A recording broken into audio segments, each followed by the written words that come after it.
We're live. It's Chatterbox 77, Sneaky Gratification with Deitois Quan, Skittles McStabby Pants. Yeah, hola. Woohoo.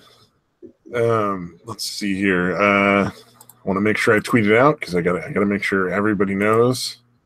Is it weird to like one Twitter account with your other Twitter account? Like if they're both yours? Yeah, I have no idea what the etiquette is on that, dude. That's a fair point. Yeah, I'm not really sure. So I was kind of like, oh man, I'm a little torn here. So there was the JF John Francois Giuseppe, I think it is. JF, the guy that does stuff with Andy Worski now. Yeah. Oh, Garape, I think it was. Garape, yeah. That dude. The sleazy French guy who fucked a disabled chick who was too disabled to legally consent. Right. Too autistic, I think is the specific disability. So there was two shit articles that came out, like the crazy over the top left wing, usually false bullshit, but in this case not. Right. And it's similar to how Milo got plastered. Right, like he made all those comments about the priest that had basically like molested him when he was a kid, and he was saying like, "Oh, I pursued the priest," which I mean, who knows what really happened? Who really cares? He wasn't like, he wasn't even really advocating anything inappropriate. He was just making light of like a kind of a dark, shitty situation that he'd been through.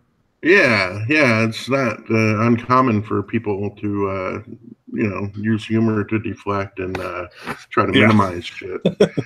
People that are victims of shit. Exactly, and so these are the same kind of like super over the top left wing rags that kind of shoot for that kind of stuff. And one was posted about JF Giuseppe. And was basically outlining what he'd done with the autistic girl. I heard the stream where he talked about it. Yeah.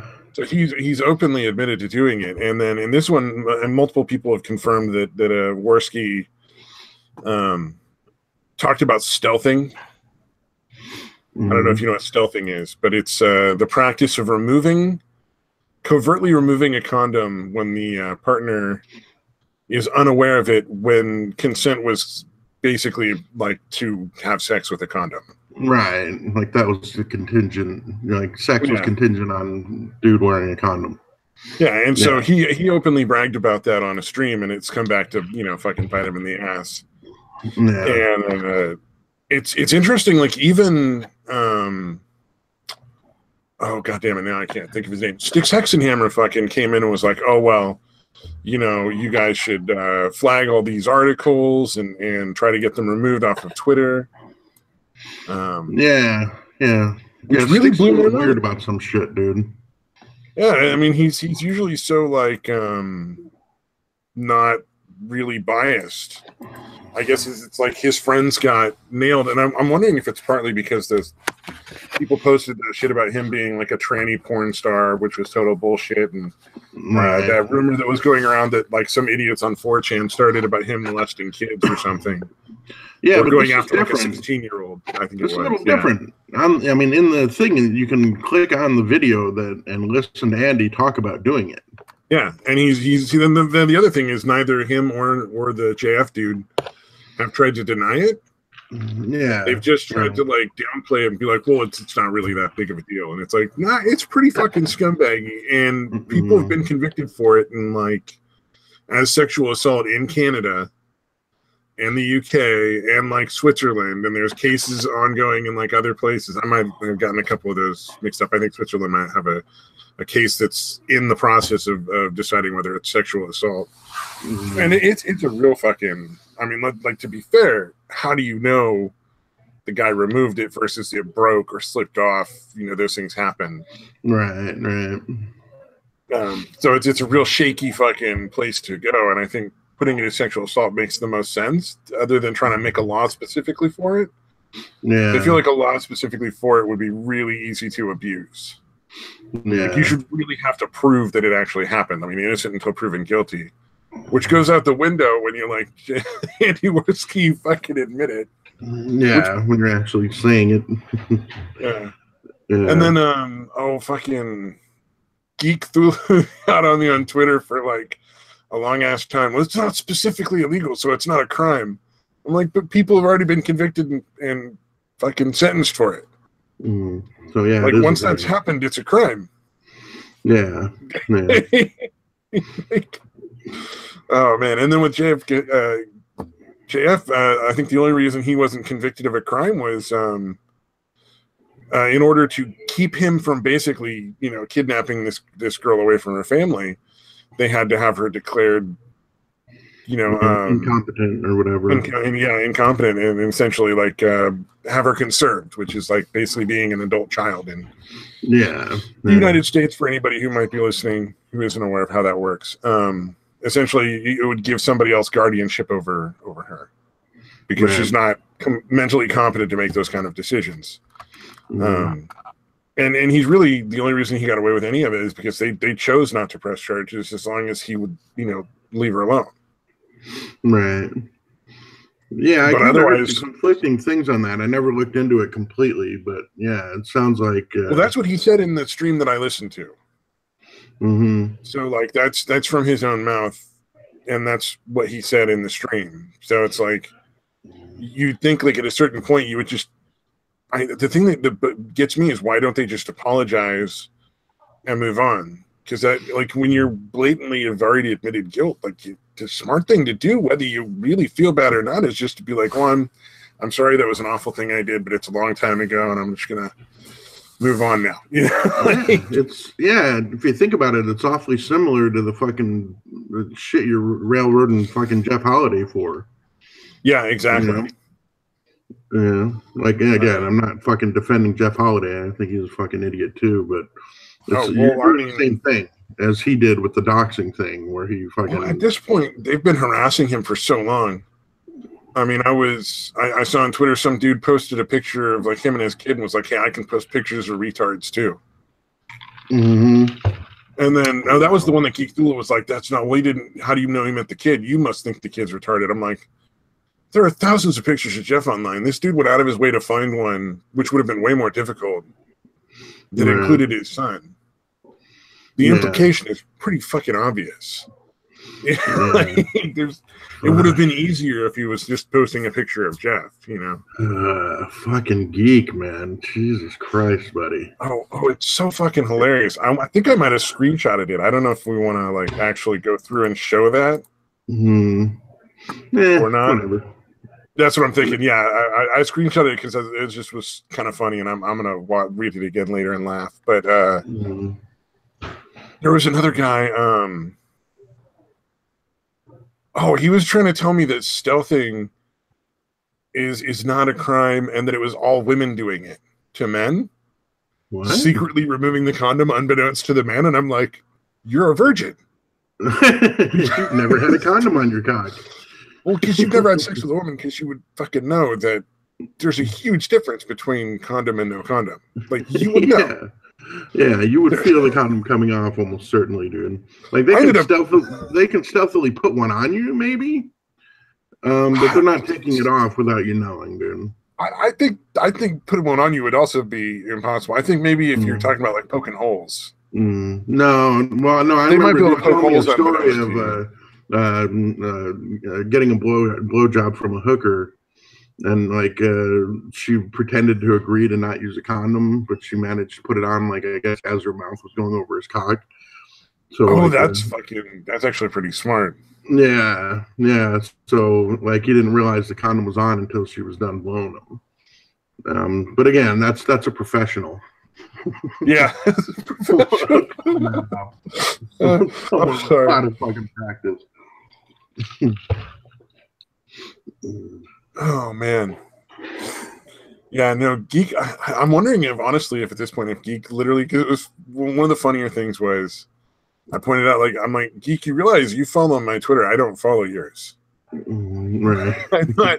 I'm not watching you to fucking find shit to fucking argue with you about, but you keep popping up on my Twitter arguing with me about really dumb shit. Yeah, it's a little weird. He kind of has an obsession. I think I because think he's you're never right. really come out. Plus, well, for one thing, he's never really come out on top on any of our exchanges with me or you that I can recall. No, not a single one has made sense. I mean, like, why are you defending the kid who's calling Jeff Holliday's kid a retard? That's so fucked up. Yeah, so I think really? He's kind of obsessed because again, we're a ridiculously tiny channel for him to care about. I think he's talking spy, dude. No, yeah, you were right. Dude, I've been saying that since the beginning, dude. I'm like, out of everybody, if somebody's reporting back to talk about this, it's got to be Geek, dude. It's got to be Geek. I tried to be like, nah, he wouldn't do that. But at this point, I think I have to agree with you now, dude. If only in the hope that he's watching this later and starts fuming at the screen. I was right, you were wrong. Yeah, well, no, I figured because he was constantly trying to get you to get on the Kumite, and I'm like, dude, you're it's got to be him, dude. So funny. Like, what would possibly possess me to do that? Like, I'm not going to have a national discussion with anybody. Yeah, if anybody's seen the Kumite at all, why would you go on there? Yeah, anybody that's watched it at all, again, it's not going to be any kind of fucking bridge building or anything constructive done. It's going to be a fucking shit show of fucking just getting yelled at. If Tonkasaw was right about me, and all I was trying to do was stir up shit by pointing out like bigger YouTubers or something like that, instead of like what I'm really doing is just like, there's people out there that say stupid shit and I like to make fun of it. Right. It happened to be a group of people that I watched for a while and then basically went full retard. Like, right. Suddenly they stopped just hanging out and having a good time and being chill and started being like these crazy over the top idiots. And like, I'm gonna make fun of that. It's something I know well right now.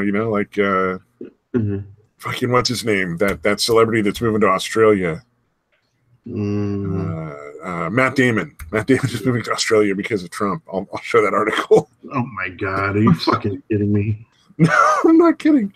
But like that shit, like he makes fun of it. Pretty reasonable as far as celebrities go. But but no, that's what the rumor is. I don't know if it's true or not. It's just a silly rumor.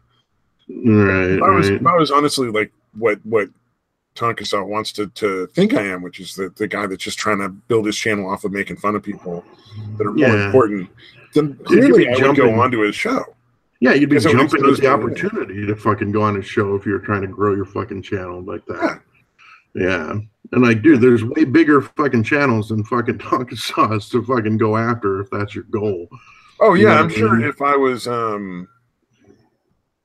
doing like commentary on, like if I was pulling out moments from Andy Worski's streams or something and like refuting things, like going through and like essentially doing what the skeptics do to the anti-SJWs now that that particular group of people in blood sports are essentially behaving like SJWs, like going through and just pulling out stuff that they're doing and pointing out why it's wrong.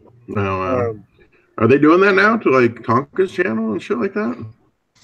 No, but there's a guy who's basically his whole YouTube channel kind of took off because he was doing like anti-blood sports essentially, like skeptic style anti-blood sports video that really like kind of launched him, and they all just tried to shitstorm him, and it the Streisand effect, it backfired. You can't.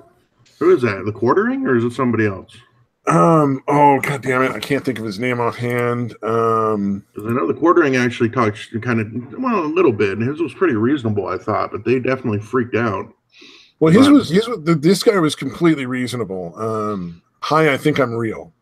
Oh, that guy. Okay. Yeah, I mean, his was very reasonable. Like his points were, it wasn't even really like an anti-blood sports thing, in as much as just like why it's perfectly reasonable to criticize and how ridiculous it is for them to be like, you're not allowed to criticize, kind of thing.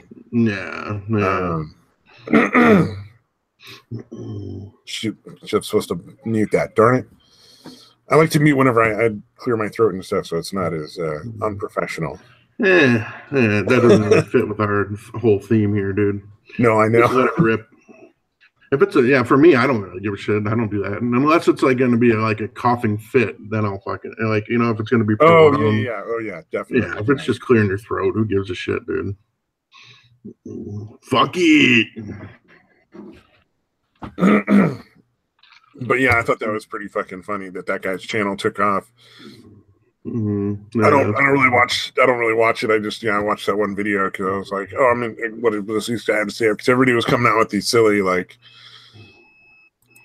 oh, there's nothing wrong with blood sports. You guys should just be cool with it, kind of thing. Like, there's all these people coming out basically saying it's cool instead of really what they should say is like, yeah, it's shitty, and you should make fun of it. Why not? Like, yeah. Like, of course, I followed him for a while, but I unfollowed him for I can't remember why, to be honest with you. But yeah, I stopped following I Think I'm Real a long time ago. Oh, I think I followed him for a couple months. But, he doesn't tweet very often, so I don't usually bother. You know what I mean? Like, it's like if somebody tweets a lot and they keep tweeting stuff that I'm just not interested in, I'll like unfollow them, and it's not like out of spite. It's just I'm just not that anymore. Yeah. There's only so many tweets I get to see. I don't think he did anything to piss me off. I just kind of like, this is just not my thing. He's like a one-hit wonder kind of thing. Like, you made fun of something I like to make fun of, and that was good, but your stuff is just like same old, same old. Yeah, it's essentially fucking ASMR skeptic. Oh yeah, is that? I don't know who ASMR skeptic is. So. Well, no, I'm coining the term, I guess. I'm sure someone else has said that. Yeah. Because he almost whispers, basically, is why I'm saying that, dude. Yeah, no, and I got that after that because I'd only watched the one video, but I was he was really quiet. Oh yeah, ASMR. Now I get it. Like it took me a minute. Play along, buddy. But it got through the brain, hole. Although there's no way that I'm the only one that made that connection because that's pretty fucking obvious. Oh, I'm sure somebody else has made that connection. Absolutely, yeah. That's funny. ASMR, yeah, I like that. You just put him on in the background, and like if ASMR works for you, he'll just give you shivers or whatever it is. I don't know what ASMR is supposed to do for people, but it doesn't. Do much I think they call it tingles, dude.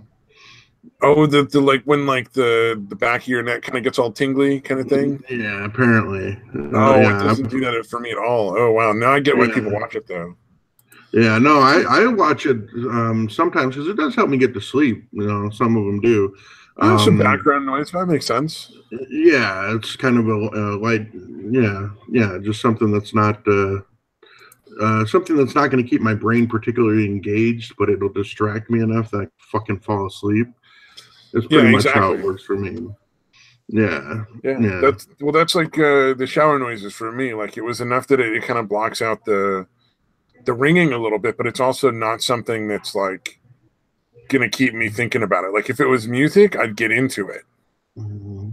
Like I'd be following along with the lyrics or like just listening to the music and trying to pick out instruments and stuff like that. Me, so it's enough of a white noise that it doesn't engage me. Yeah, either that or I'll look up like alien conspiracy theory shit because I find it kind of entertaining, but like just entertaining enough. But mostly I'm using it to, again, shut my mind off so I can go to sleep. I listen to weird fucking conspiracy things on fucking aliens or extraterrestrials, that kind of shit. There's certain prepping channels that have long-winded videos that are boring as fuck. That I kind of nap while I watch. All right. Like I don't really care, but they just talk about like endless nonsense and minutia that's really probably not true in a lot of cases. But at great length and as if they were experts. So it's very entertaining to watch to a certain extent. But if you're tired, it's like you can just nod off and they drone. They just have that monotone voice. Yeah, any of that shit kind of works, dude.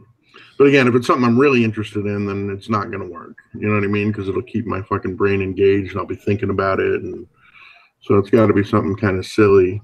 Oh, yeah. Oh, for sure. Absolutely. Right. Is Matt Damon taking family to Australia because of Trump? So this is a thing that just trended on Twitter. Like all of a sudden, I kept seeing like Matt Damon's going to fucking Australia because of Trump. Matt And I think it's Damon. probably bullshit, to be honest.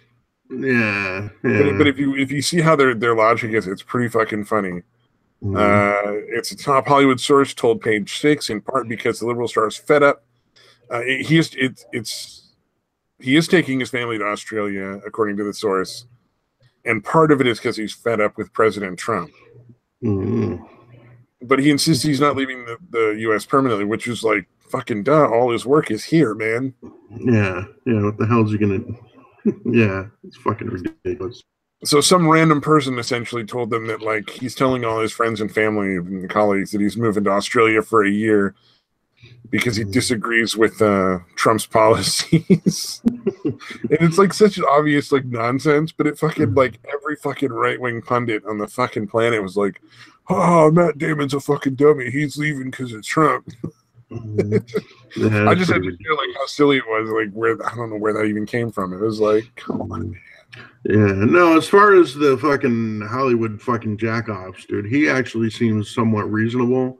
Because I don't know if you remember, but he got in trouble not that long ago. Well, I don't know if trouble's the right word, but because he was differentiating between like a slap on the ass and rape. He's like, those are not the same thing, and we can't treat them the same. It's ridiculous. Not even just that. There was a thing where he was talking about casting with somebody, and he was like, because they were saying like, oh, we got to have diversity or whatever. He was like, no, if you want diversity, you do that in the writing. You don't have to. You don't fucking choose someone of a certain color just because they're a certain color. You know what I mean? And he got in trouble for saying that. So he's somewhat reasonable as far as the fucking Hollywood idiots go. No, honestly, like I could see him being like, let's go to Australia for like the next year to just live in luxury in this really cool place and get away from just politics in general. To get away from everything. I mean? Yeah, not specifically anything, but just to like, there's a lot of fucking crazy like politics that are going on. I could see somebody being like, I said some shit and people are fucking mad at me. Now I better fucking take a break and I could definitely see him being fed up with all of it. That's what I'm saying. Yeah. That would not be shocking, dude. Like, that's fuck what I'm it, thinking. Dude. Even the fucking liberals are insane. Everybody's fucking crazy. Let's get the fuck out of here. Well, I mean, when you look at some of the right wingers, like clearly they're insane to respond to that level over like somebody potentially leaving because of that. Yeah. Although it would be kind of funny, but I'd rather it be to Canada. I'd rather it be like a super left-wingy actor be like, I'm leaving for Canada, and actually do it. Right. If that was going to be something we were all going to make fun of. Yeah, I still think I'd still like to see Lena Dunham be held to the fucking her promise. Can we force her to fucking? Can we deport her to Canada? Yeah, get her the fuck out. She said she was going. She was adamant about it. Make her fucking leave.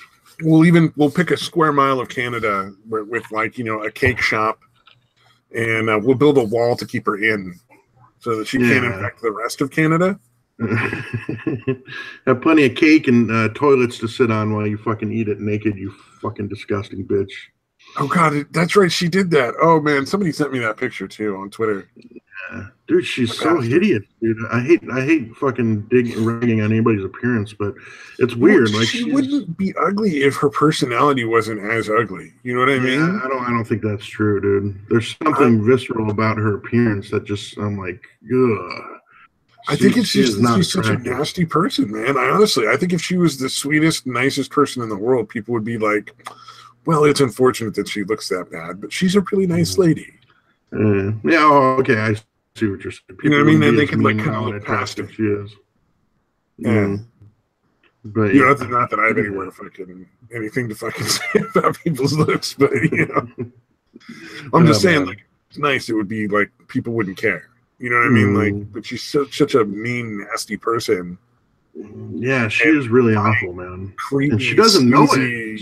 Person, Yeah, but she's definitely one of those fucking idiots that doesn't realize what a shitty person she is. Like, I guarantee you, she's convinced that she's fucking wonderful, and she's just garbage, dude. She basically molested her younger sister. I mean, and then wrote a book about it. Like, how do you fucking not read that yourself and go, that's why did I write that down on purpose? I should never tell anyone. You know, like, yeah, dude. I am so amazed that made it into the book. I mean, it's not like she wrote it and then everyone, you know, and nobody else saw it, but other people had to read it and say, oh yeah, let's leave that in. That's great. At some point, an editor read that and said, yeah, it's all right. Yeah, why not? Although I can kind of see, cool. For book sales purposes, it is kind of sensationalism. You know what I mean? They're probably like, oh yeah, this might actually help it sell at books more. You know, because it'll get word of mouth out there about this stupid sick bitch. You know, it could be. She's so apparently, like, a lot of people have like gotten upset and basically like turned their back on her, betrayed her, kind of thing. Yeah, well, she's pretty fucking awful, dude. Yeah, I can see why. Or I wish I had never had an abortion, but I wish I had. Like, how do you fucking say something like that and not realize it's a horrible thing to say? Like, yeah, well, I mean, my mom had an abortion before she had me, actually. And she told me the story about it and all the situation and circumstances around it. And it all, you know, it made sense. Somebody who just was not in a position to take care of a kid. Right. And she said, but the thing is, after she had me, she was like, I could never do it. I could never even think of an abortion after that. I would never even consider it. Like, I was like, wow, that's fucking intense. You know, for somebody to be like, yeah, I've done it, and oh my god, it was the wrong fucking choice. You know, like, yeah, it's not. That's why I can't understand the way they seem to set, like the crazy leftist bitches like celebrate their fucking abortion, dude. Like, dude. You know, I'm still pro-choice, don't get me wrong, but holy shit, man. Well, I mean, if it's a case of like rape or incest, that kind of thing, I totally understand. If it's a case where the baby is so, because there's tests you can run for certain genetic disorders, and a lot of those disorders, man, honestly, you shouldn't have the kid. Right. I mean, it's almost a cruelty to have the kid be born. Yeah, exactly. Well, I mean, there's ones where you're basically putting out a machine that has there's not really a person there. Right. Yeah. It's just, it breathes, it eats, it looks around, but it's incapable of any sort of real interaction or feelings. Yeah. And like, I've seen that, like, there's these babies that are born, I forget what the disorder is, but they're super, super tiny. Like, they never grow bigger.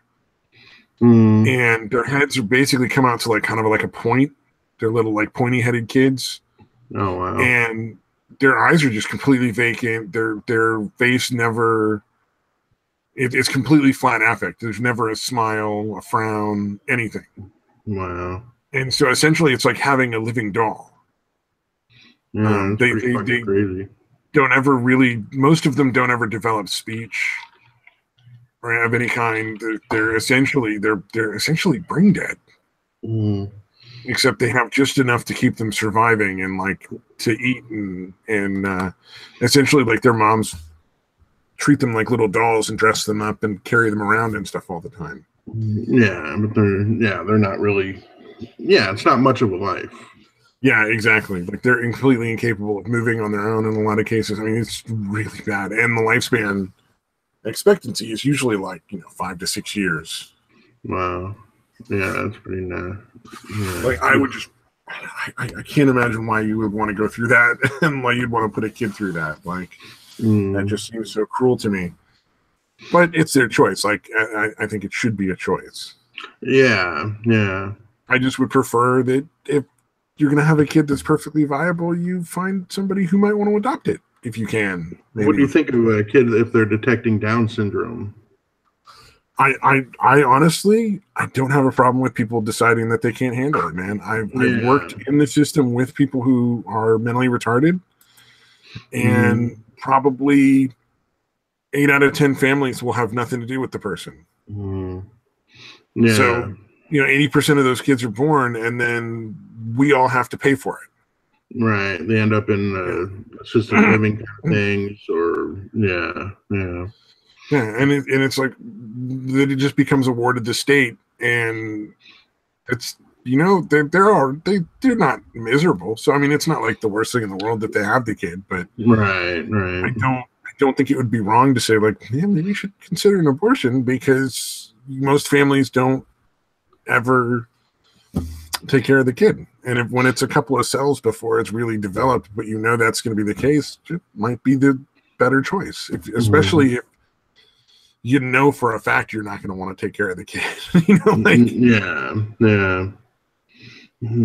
If it was me, I would say no, don't abort. I fully understand what the responsibility is, though. You know what I mean? Yeah. I'm what's capable coming. of handling it, and I wouldn't be averse to taking the challenge. But if it's somebody else who's just not going to do anything, and it's just going to come out of our tax dollars, right? Maybe that's the better choice. Yeah. Like I said, I think that one's kind of a gray area, but it still should be. Yeah, I was listening to Ben Shapiro, and I'm like, okay, yeah, you would take care of him. Plus, I'm sure you probably, that dude has the money to fucking have the kid taken care of, so it's kind of easier to say that it's. I mean, you're talking prolonged dependence. Right. Some people who have mental retardation can go on to be like, have a job and live on their own, or even just like collect Social Security and live on their own and be independent. But a substantial number, they're going to have to be. Essentially, they're like overgrown kids. They're going to have to taken care of like a child for the rest of their life. Yeah. It's exceedingly rare, right? That they're going to actually be able to live on their own like that, though, right? I don't honestly, and I don't have the numbers. Nah. Oh, okay. Yeah. To say like what? Because I mean, like, I've met people who are extremely mild retardation. Like, you really wouldn't know if they didn't say anything, or you didn't know exactly how to tell the physical tells. Like, because like if you've worked with people that are retarded, like you can tell the physical giveaways. Yeah, like the mongoloid thing. Yeah. Yeah, you can see the face, and it's in the face and the body and that kind of thing. You can see it very easily if you're used to it. So there are people who are so mildly retarded that it's not a big deal.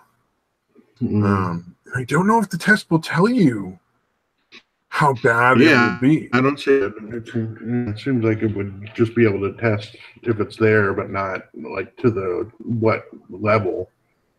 Yeah, like how many forced coughs are there compared to how many people that can never live on their own, Yeah. That's a good question. Well, ultimately, I think, abortion should be available as an option for people for every reason. I just think that there should be more counseling and encouraging of like, hey, we might be able to find a family. Would you be averse if you could get your your natal care through the clinic instead of getting an abortion, and maybe goes to this family that really wants a kid, kind of thing. I would be more inclined towards that kind of thing, because I think that might be a better outcome for a lot of people. Yeah, that's the thing, man, and it's fucked up. But there are some people that should never be parents. Well, and if you're sociopathic enough to use abortion as birth control, I don't think you should ever have a kid. Right. Yeah. And let's not punish you and the child by forcing you to have it. Yeah, forcing you to have them. Yeah. Which we know won't happen. I mean, people will use pennyroyal. They'll go find, back alley abortion doctors, and all sorts of crazy shit's going to happen, and it would be far worse for everybody if there wasn't a choice. Yeah. Yep. Let's see.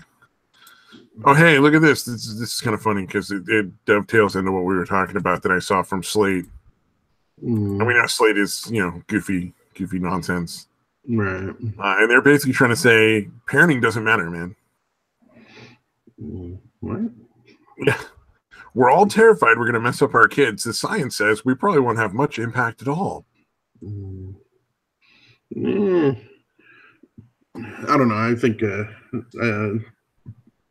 kids can end up screwed up no matter what you do, but parents are pretty large influence, dude. That's some bullshit.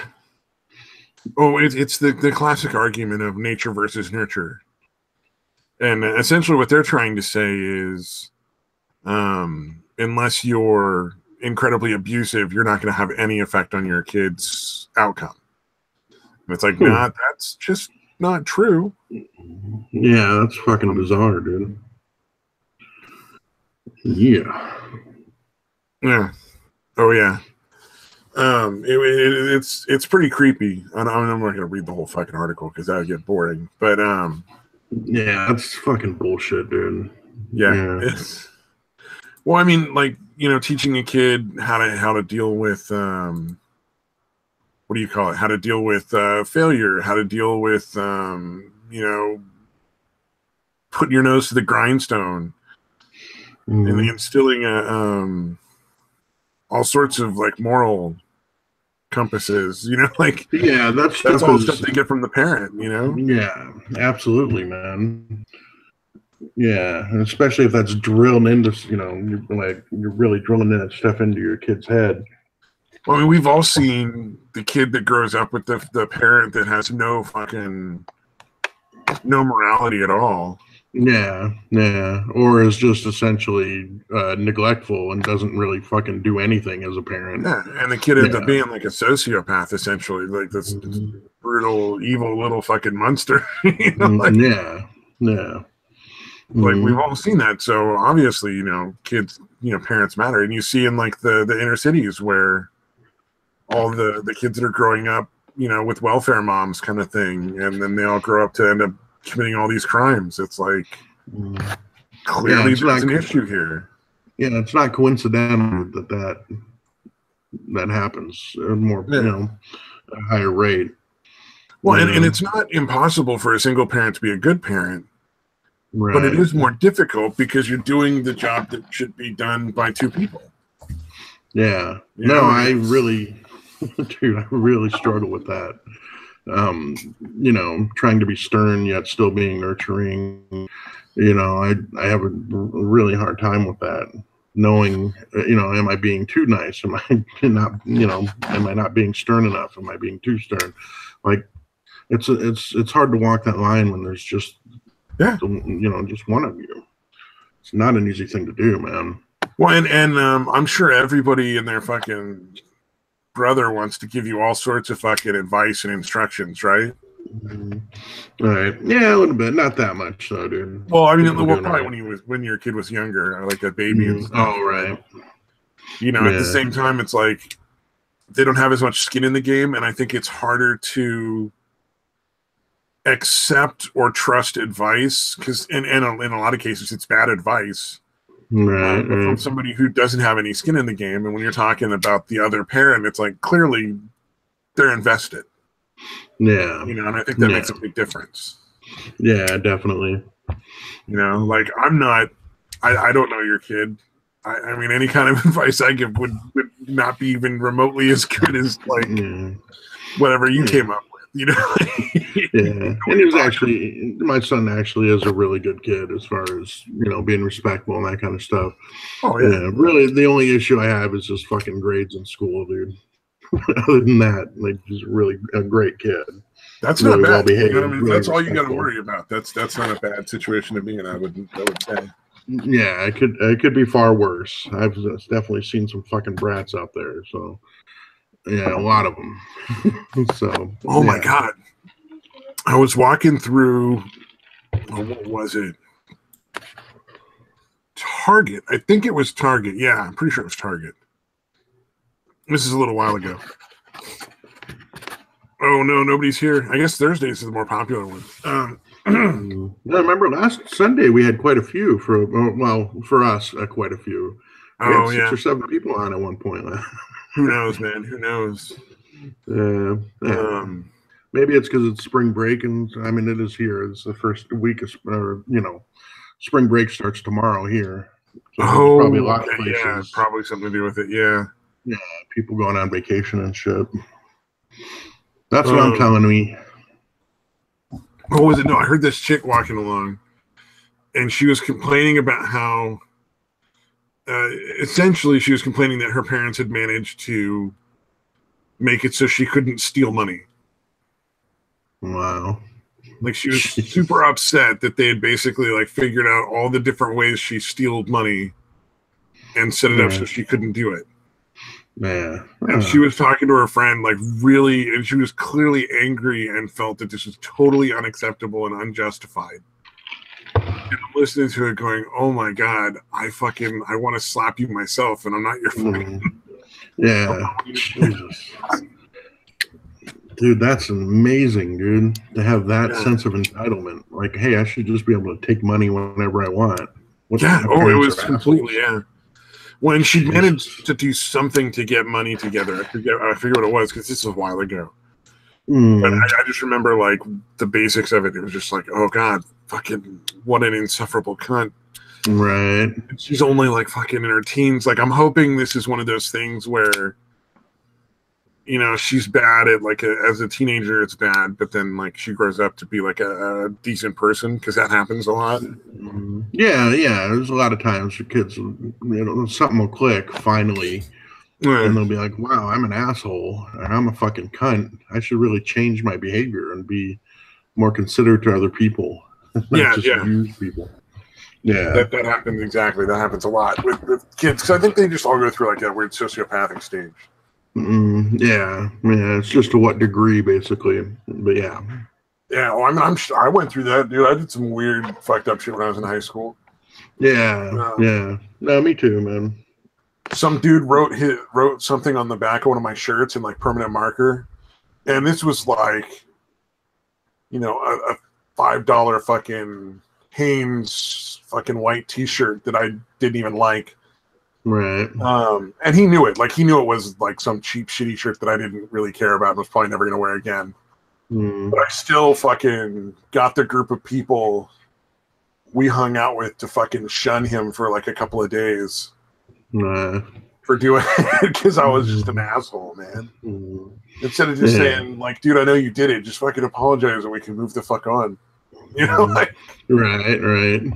Yeah, no, we would definitely always have to kind of figure out how to handle shit. Yeah, you're practicing. Like, how are you going to handle that as an adult? You're learning in high school. Yeah. I remember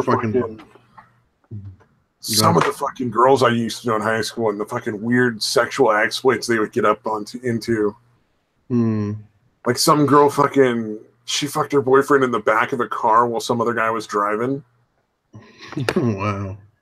This other girl, she was talking about how she got a big ass bruise on her fucking hip because she was fucking sitting on the dresser while her boyfriend stood in the bottom drawer and was fucking her.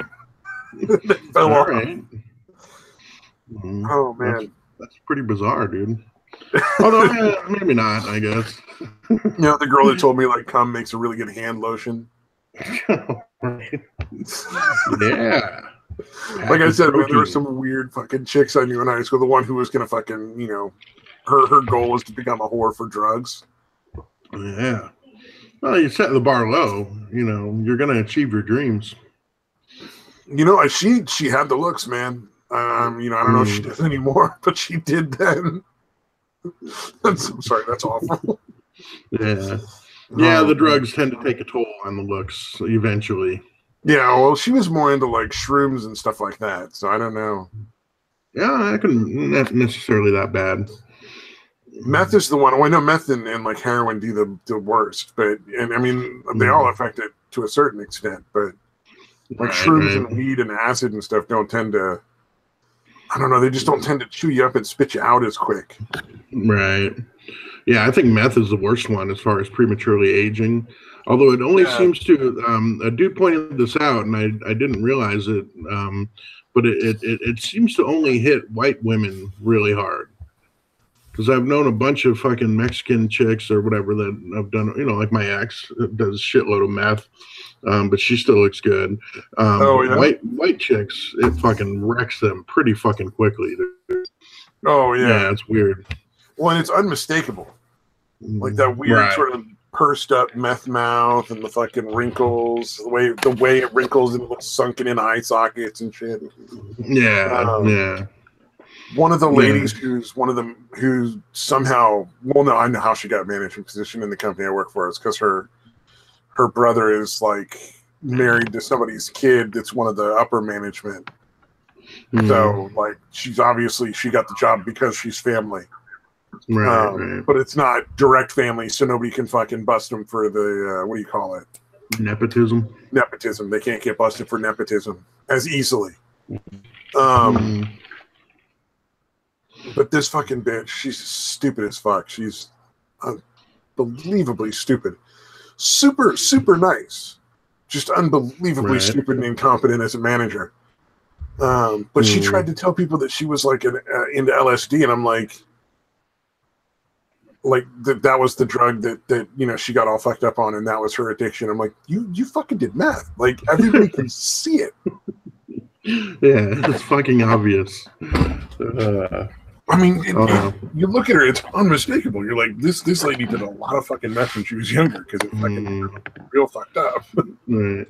Yeah, although, well, I mean, LSD definitely has that amp to it, so it could be similar. But yeah, it's still doubtful that it was fucking up that bad. You know the little tongue lick thing meth heads do, the little lizard tongue. She does that all the time. Still. Oh, okay. Yeah, that's definitely a fucking telltale. Yeah. The quick little flick of the tongue constantly. Oh, God. We had, at this one company, we had these two meth heads. This is kind of a funny story about meth. We had these two meth head dudes that were working there that were supposedly in recovery. And this little fucking cholo dude who was selling them meth.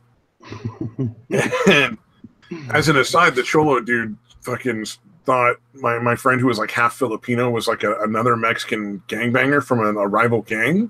Oh, wow. And could not be convinced by any number of people being like, you're fucking out of your mind. This is a fucking stoner half Filipino dude who doesn't give a fuck about gangs. Right. He's not a rival gang member, you idiot.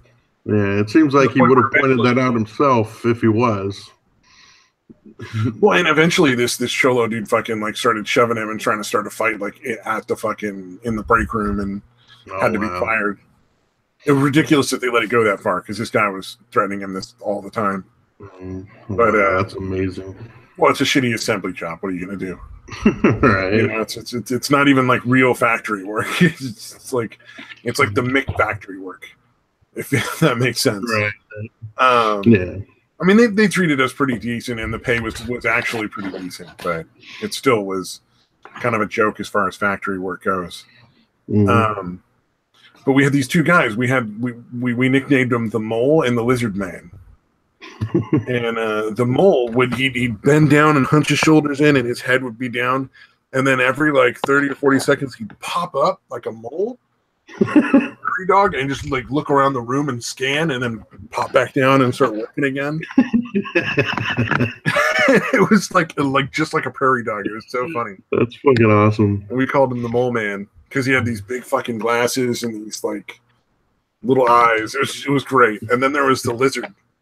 And the lizard guy was the guy who would just like he wouldn't hunch down, but he'd kind of like look around doing the lip thing that all fucking day long. Yeah.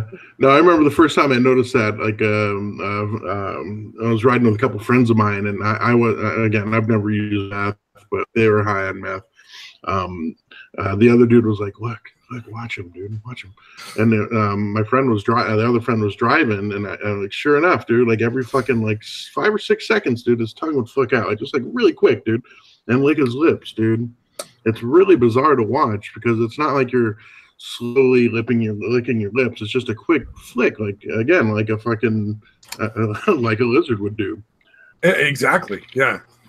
It's so weird. Yeah. It's really bizarre. And you can tell when people have done it for a long time because their lips are fucked up. Like they're fucking hella chapped. Yeah. Yeah. This shit's fucking weird. Just thinking about it, I literally just thinking about it, I got chapstick out. Got it with chapstick on. Like just in case. I want that shit. Well, even though I don't do that because I've never done meth. Because like there's like meth and heroin were always the things I was like, fuck no. Well, I'll smoke some weed, I'll take some acid, eat some shrooms, whatever. I never ate shrooms, but I would. I don't have anything against it. But like meth and heroin were like on my list. They're like, nah, not even once. Cocaine, no. Yeah, that was me too. Although I did end up trying coke a few times, but yeah, I tried to stay away from any of the shit that was like supposedly like physically addicting. Well, I think coke is probably a little better than crack, even though they're almost identical. Right. I think coke is a little cleaner and slightly less addictive, but still, I was always like, I don't really want to get like fucking. I never wanted to be amped when I got high. Yeah, I think that was part of the thing too. Is being any kind of speed was just kind of counteractive to my personality. Yeah, exactly. You know, yeah, because I like getting stoned and just fucking hanging out. You know? Yeah, that's me. I'd much rather be like smoking some weed or dropping some acid and just watching like a really nice, like funny movie and chilling with friends and having a good time versus fucking anxious. Because I'm already fucking anxious. You know, I don't need more of it. yeah. Versus taking apart a fucking radio controlled car and trying to put it back together for some fucking reason. Yeah, weird shit like that. Yeah, you gotta be careful. That was the other thing is I saw enough people on like meth and shit that I was like, that doesn't look like fun to me at all. Like you just spent like fucking 45 minutes sweeping a room that was already fucking clean. You know, like what the fuck is wrong with you? One of my friends knew a bunch of meth heads, and he went over to their fucking apartment one day, and they had this really crazy, like really heavy duty table that had all this cool stuff, like kind of in black wood with like accents of different things in it, but like the top of the table was this big heavy piece of glass. Kind of made it all look a little bit trippy, but not like, I mean, it was kind of cool looking. Right. And these crazy motherfuckers had basically taken it all apart and shit, and we're trying to figure out how it worked. And yeah. I've seen dudes taking fucking like the phone jacks in the wall, like unscrewing that shit and fucking like figuring out where the wires go and shit. Like, dude, stop it, man! What the fuck are you doing? Where are these guys when I need to fucking trace down a fucking short in the fucking wiring harness of a car? You know? Hey, there you go, man. Find a couple of tweakers, dude. They will fucking gladly. They'll do it for free. They'll find out fucking short. Yeah, exactly, man. I'll give them the money. That'll be the trade, right? They might pay you. Like, hey, guys, you give me $20 each. I'll let you find the short in my car. Let you mess with all the wires. It's so fucked up. You're taking fucking drug addict money to fucking let them do your job. That'd be fucking great. Really? Only $20? If they were high, they might actually work. You never know. Yeah, that's the thing is you never know if they're going to actually find anything or if they're just going to end up taking your car apart. Yeah, that's the problem. And not knowing how to put it back together. Yeah, that is definitely the problem right there. Oh, man. Yeah. Oh, God. Plus, the paranoia. Holy shit, dude. I can't imagine being that fucking paranoid, dude. As I've seen some people get. Yeah. Like, did I ever tell you that I had a friend of mine that he had actually called me like towards the end of one of his runs to go like fucking kind of babysit him so he would stop getting high or whatever. It was somebody that it was somebody that had been in recovery but relapsed. But basically, like I went and he was at a hotel room up in the city, and I go into the hotel room, and basically he has all of the mirrors covered in the whole place. Like, you know, there was like a mirror just on the wall, some random spot that's covered up with a fucking sheet. You know, mirrors in the bathroom, everything.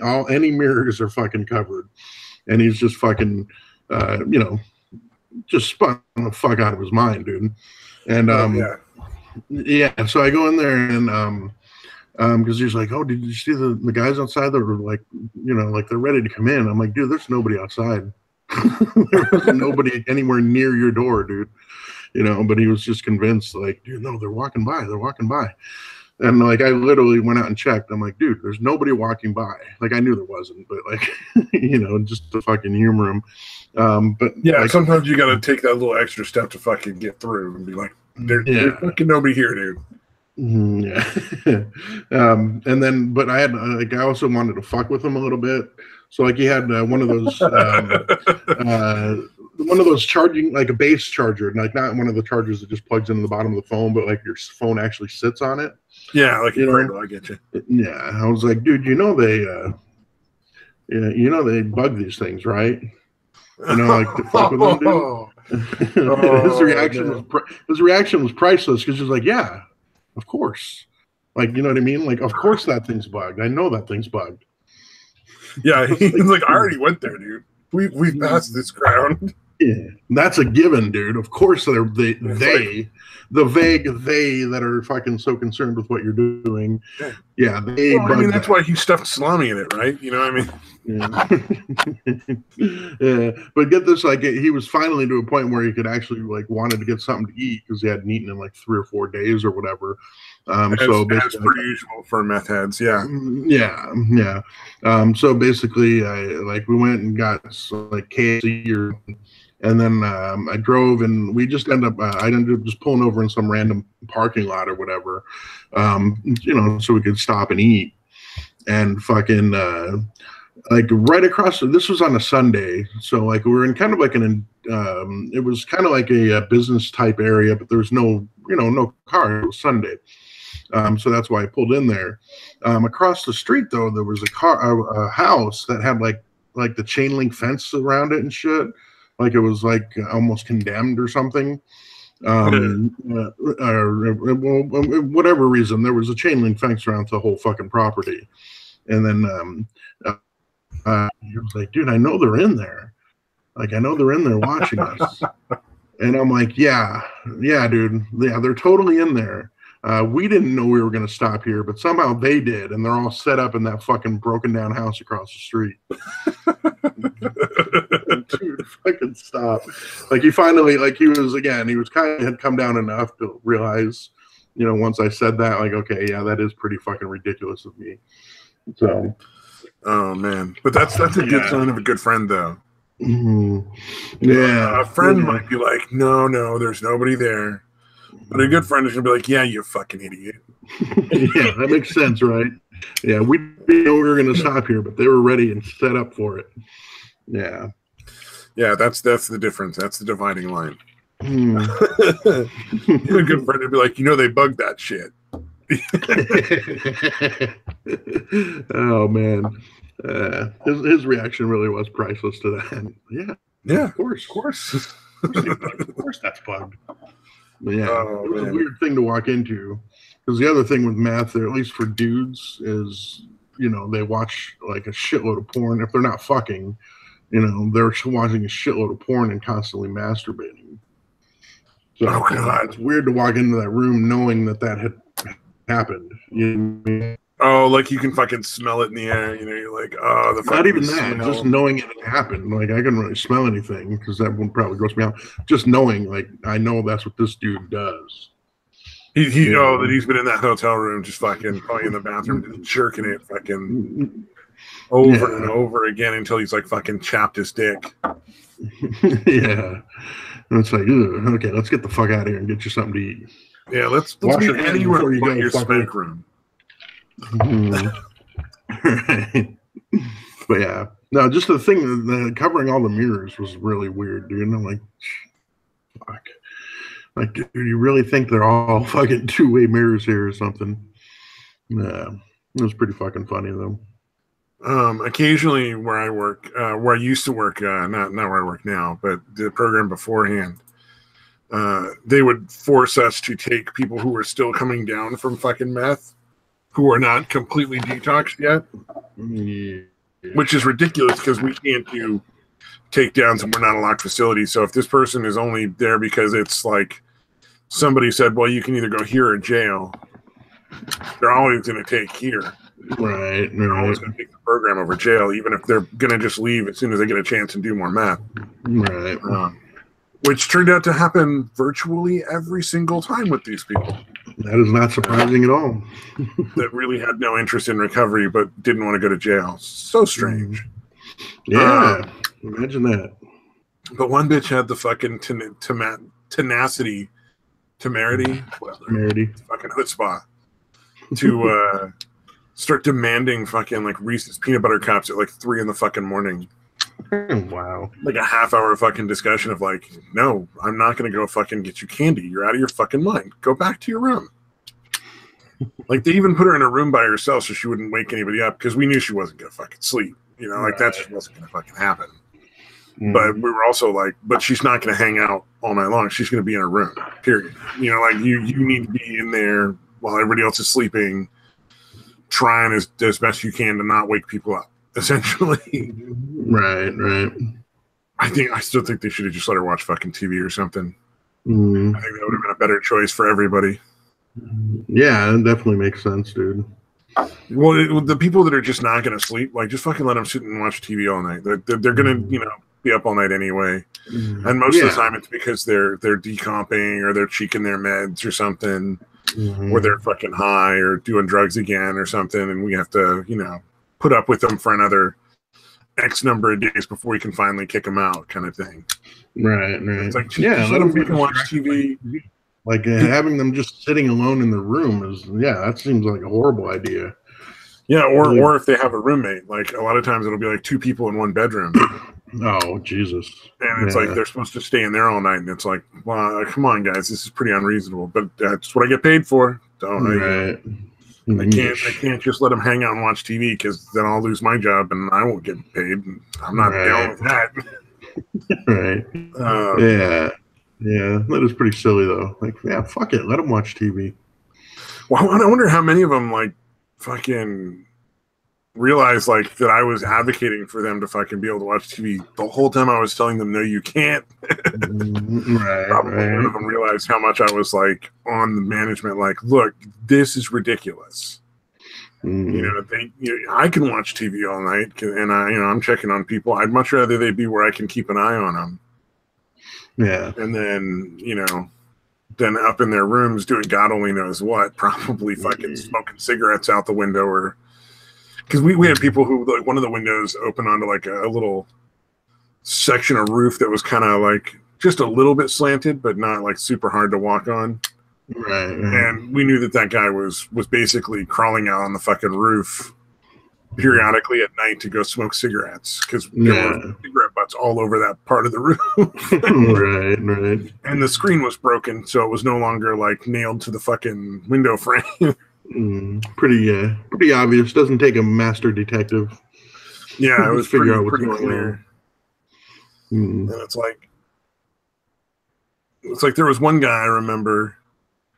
He'd wake up every night in the middle of the night, and he just was such a heavy smoker that he needed to go smoke a cigarette. And then he was fine. Like, he'd just smoke a cigarette and go right back to bed. And I was like, I just let him, because I was like, I honestly, better to smoke a cigarette than to take, like, some other random pill. Right. And then probably still not sleep the rest of the night because you're fucking craving nicotine from, like, 3 in the morning till, like, 7 o'clock when they could go out. I was like, it's easier just to like, all right, quick, go out and hotbox a cigarette, go back to bed. Well, I would just go out with him. I was like, look, just you smoke a cigarette, I'll hang out, we'll fucking bullshit, and then there's no question of whether or not any impropriety was going on. Yeah, they can't come back later and accuse you of all sorts of shit because I was here the whole time. And that was always my policy, though. Just because, like, everybody was adults. And I'm like, at a certain point, you got to be like, all right, look, you're an adult. If you want to go out and smoke a cigarette at, like, 1 in the morning, as long as they're not taking off or having somebody deliver drugs, which I can tell because I'm out there with them for, like, the 5 minutes. Right. Why is it a big deal? That makes sense.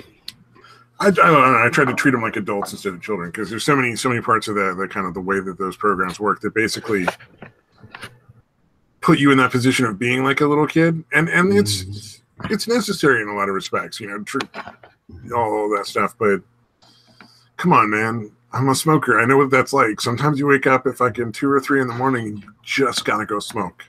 Right. Yeah. It's either fucking, not being able to go back to sleep all fucking night, or being able to go out and have a quick smoke. Exactly. Yeah. And the number of times I did that on my own when I wasn't at work, like sometimes you just gotta do it. Yeah. Yeah, I'd imagine that program in general can be somewhat infantilizing to the people that are going through it. Yeah, and like I said, in some respects, it's a necessity.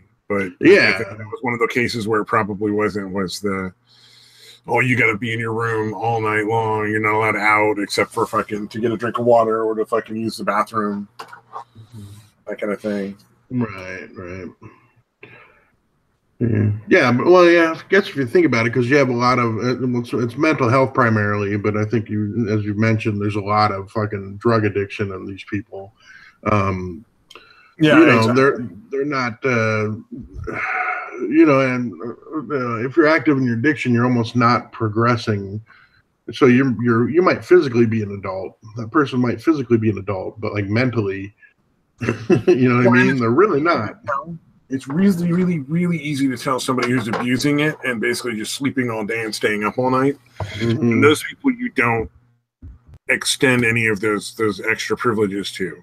Right. Like, that's not the guy I'm letting hang out and smoke a cigarette at night. That's not the guy I'm letting, I didn't let anybody watch TV, but that's not the one I want, hanging out watching TV all night, because he's just going to do that instead of doing the program during the day. Mm-hmm. Right. But the people who are still getting up and doing the program the next day and doing well, it's like, why not give them a little slack here and there? Yeah. So what did they do with them during the day? Did they have them like going to like regular classes type things, or like what do they do there? Can you talk? If you can talk about it, I don't know if you can. I can. It's not like confidential information. If I was giving specific clients, like including their names, like that would be super violating confidentiality. Right. But like it was like groups like, and it was essentially just to teach people how to do like daily living skills kind of thing. How to cook, how to clean, how to budget, how to shop, how to make a doctor's appointment, how to handle talking to the doctor to get what you need, get your needs met. Stuff like that. Would it be set up like classes though, or was it like? It would essentially be like the counselor who's on duty teaching that as a class for like an hour. Yeah. Okay. I gotcha. And there'd be multiple groups and there'd be like probably 4 to 5 hours of groups a day. Plus there's day programs that they would go to and stuff where they would learn how to do like how to find a job, how to write a resume, how to deal with an interview, how to rent, how to pay bills, groceries, how to make a budget for, this is what's going to come out for your rent. This is what's going to come out for like utilities and that kind of shit. Yeah, I gotcha. It actually sounds like a lot like rehab, dude. Just a longer extended period, probably. Well, the programs. So let's see. The first program I was at also included things like how to take a shower. Oh, goddamn. Where we'd like pantomime it, like nobody's taking their clothes off and showing how to shower. You just grab a bar of soap in the package and you pantomime. You got to rub it under your arms. You got to rub it on your crotch. You got to rub it on your butthole. You got to put the shampoo in your hand. You got to put it in your hair and rub it around. That kind of thing. Shower properly. That's fucking. That's pretty sad. People don't know how to do that. They were super low functioning, partially because of the amount of medications that they needed, and partially because of the delusions. So it's hard to figure out. Right. I gotcha. There would be people that would be like, our biggest goal was to teach them to wipe their own drool off without having to be reminded all day. Yeah. Like, because they were doing the Thorazine shuffle. They were just so doped up on Thorazine derivatives that, They're just constantly drooling, just zombie. Yeah. I mean, there was one. He had to wash his pillow every single day. Wow. And dry it like 4 or 5 times in the dryer because pillows never fucking get dry in the dryer. But and it had to be replaced like every so often because it would just, you know, like, they only last so long in that kind of circumstance. Right. Constantly fucking drenched in fucking drool. Yeah. Well, and he'd have like a big wet spot on his shirt all day long. I mean, it was really sad. Wow. But there was no reason for him not to be in like that kind of program instead of in an institution. And it was less expensive to be in that program than it was to be in an institution. Right. So better that he actually has some interaction with people and, you know, decent food and get to like walk around the house and hang out with people than to, you know, be in, you know, basically a padded box that, you know, they take him out occasionally and hose him down, you know, which is what still happens in a lot of institutions with people in that low level of functioning. Yeah. They'll just keep you in a box and hose you down every so often, kind of thing. Yeah, that's fucking awful, man. Oh, I mean, there were clients that went into the programs unable to speak. Holy shit! They just never learned how to talk. That's amazing, dude. Yeah. Oh yeah. Wow. So, well, you can see why it's hard to give up the kind of work, even though I'm just doing like a sleep overnights. It's like I know the work we do matters. It's really hard to give that up, even though even though it can be frustrating. Yeah, you're actually helping people. Yeah. In a meaningful way. Like the people that do succeed, like they get to go out and live in like an apartment and not have to deal with any of us anymore. Right. We don't have to. They don't have to listen to what we say anymore. Yeah. No, that's awesome. Yeah, that's got to be rewarding, though, man. Yeah, I can see that, man. It's got to be really rewarding when it works. Like I can see you getting frustrated with some people that either shouldn't be there or for whatever reason. But yeah, one of the problems is the county and their efforts to save money will put clients that just don't belong in the program. Mm-hmm. You know, they're just not ready for it, kind of thing. Right. And so kind of shuffle them through because it's cheaper than having them completely institutionalized, basically. Yeah, essentially, yeah. And the problem is that sometimes they're dangerous to themselves and others. It's like, although really dangerous people, I would say it's not that common in our programs. Yeah, I would hope not. Jesus. Yeah. Oh, that's interesting. Seeing a quote from Trey Gowdy that said McCabe was fired because the FBI recommended it. Oh, wow. It had nothing to do with any sort of politics other than the FBI was like, fire this guy. That's fucking awesome. Yeah, how did he get that close to his fucking pension then, though? That's my question. You know what I mean? They were willing to, what do you call it? Damn it. Fucking went out of my head. His politics kept him in the game for so long. Oh, gotcha. You know, he was willing to play along with the dirty politics, and I think the atmosphere is changing, and that's no longer being as tolerated by people. Oh, gotcha. That's why a lot of people are being fired, and also I think a lot of people probably snowed. You know, were able to fool Trump into thinking that they were actually going to work with him instead of trying to undermine him. Yeah, trying to undermine him. So I think that's, you know, over time he's going to find those people and eliminate them from his team, because why would you? Yeah, why would you keep them around? Why would you not fire them? You know, that's just how that works. Yeah, dude, I can't imagine what the FBI would look like if Hillary had gotten elected, man. Holy shit. You know, because it seemed like it was incredibly left wing. You know, essentially. That's the FBI. It was people in the FBI who arranged the meeting between Bill Clinton and the previous Attorney General. Oh, right. The infamous one on the at the airport or whatever. On the tarmac, yeah, the tarmac meeting. Yeah, who was it? Loretta Lynch, right? Yeah, I mean, clearly there's bad actors in there, and probably still some really bad actors. You know, just how do you root them out? It's hard to figure out who the people who are genuinely not fit to be in the FBI are, and who the people that are, just doing their job. Yeah. I don't know when that stopped being a thing. Like when you just did your job because it was your job. You know what I mean? Instead of fucking doing something because you have a political affiliation. And yeah, I don't know. It's frustrating, man. That you can't put your politics aside and just do your job the way you're supposed to. Well, I mean, it's like I worked with a fucking KKK member. Like, he was a genuine white supremacist. Wow. Where I worked, like, he was one of the clients, and I put all of my personal feelings aside. And the only time I ever talked to him about it was like when he started making super racist jokes. And I'm like, look, man, you can't do that here. Mm-hmm. That's going to get you in trouble. They're going to have to, they're going to have to kick you out. That's not what they want to do. So, you're going to have to keep those to yourself while you're in the program. Yeah. But did I like the guy? Fuck no. Right.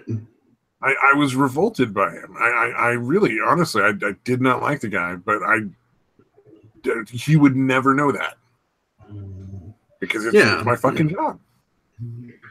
Yeah. It seems like nobody does that anymore, though. Like, I can't let this go through. It's going to make Hillary or Obama look bad, or or even if it was for Trump or whoever.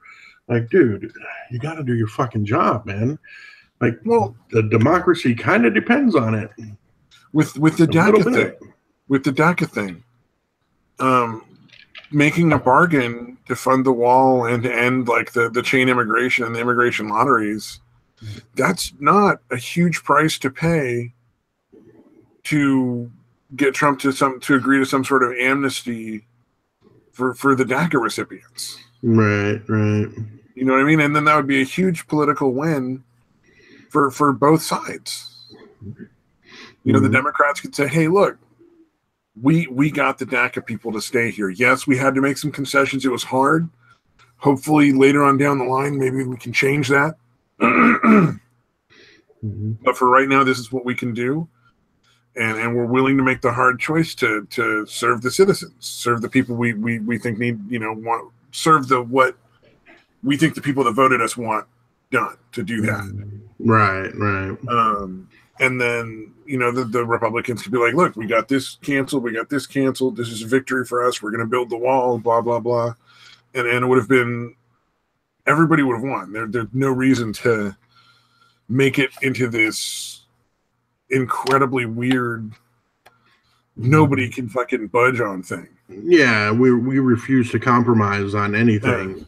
Bullshit. Yeah. And to claim that it's the Republicans who refuse to compromise is ridiculous because they've done nothing but offer say, hey, look, let's sit down and discuss like some sort of deal. Yeah. So it's definitely right now. Because I don't know, for most of my life, I viewed Republicans as the fucking obstinate assholes. Ones that wouldn't make any kind of deal. Yeah, I know. It's so weird. Yeah. Yeah, it's definitely come fucking full circle, dude. Or 180, I guess I should say. Full circle is not exactly accurate. Yeah, it's like a 180, yeah. But yeah. Well, I mean, it's like the Republicans are the reasonable ones? Are the ones more like the ones that ended slavery. You know what I mean? Like, yeah. Versus the, even like 10 years ago were the ones that would have been doing it. Right. Let's be fair. Mm-hmm. Damn. Oh, this is what I wanted to say that I thought was fucking insane. And I'm sure you've seen it. Let me hop up this. Maybe. Don't be too sure. I haven't been paying attention like the last week and a half, that much. So. Oh. They fucking in California, one of the California senators appointed an illegal alien into an official government post. Wow. To a state That's post. Fucking. I did not see that, dude. Holy shit. He's there to advise the California Student Aid Commission. I mean, it's like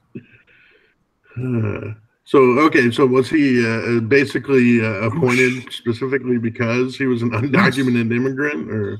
Well, it turns out he's not the That's first. fucking horrible. There's an update on here that I haven't seen. Wow. This is new since when I read the article. Yeah, there's. Let's see.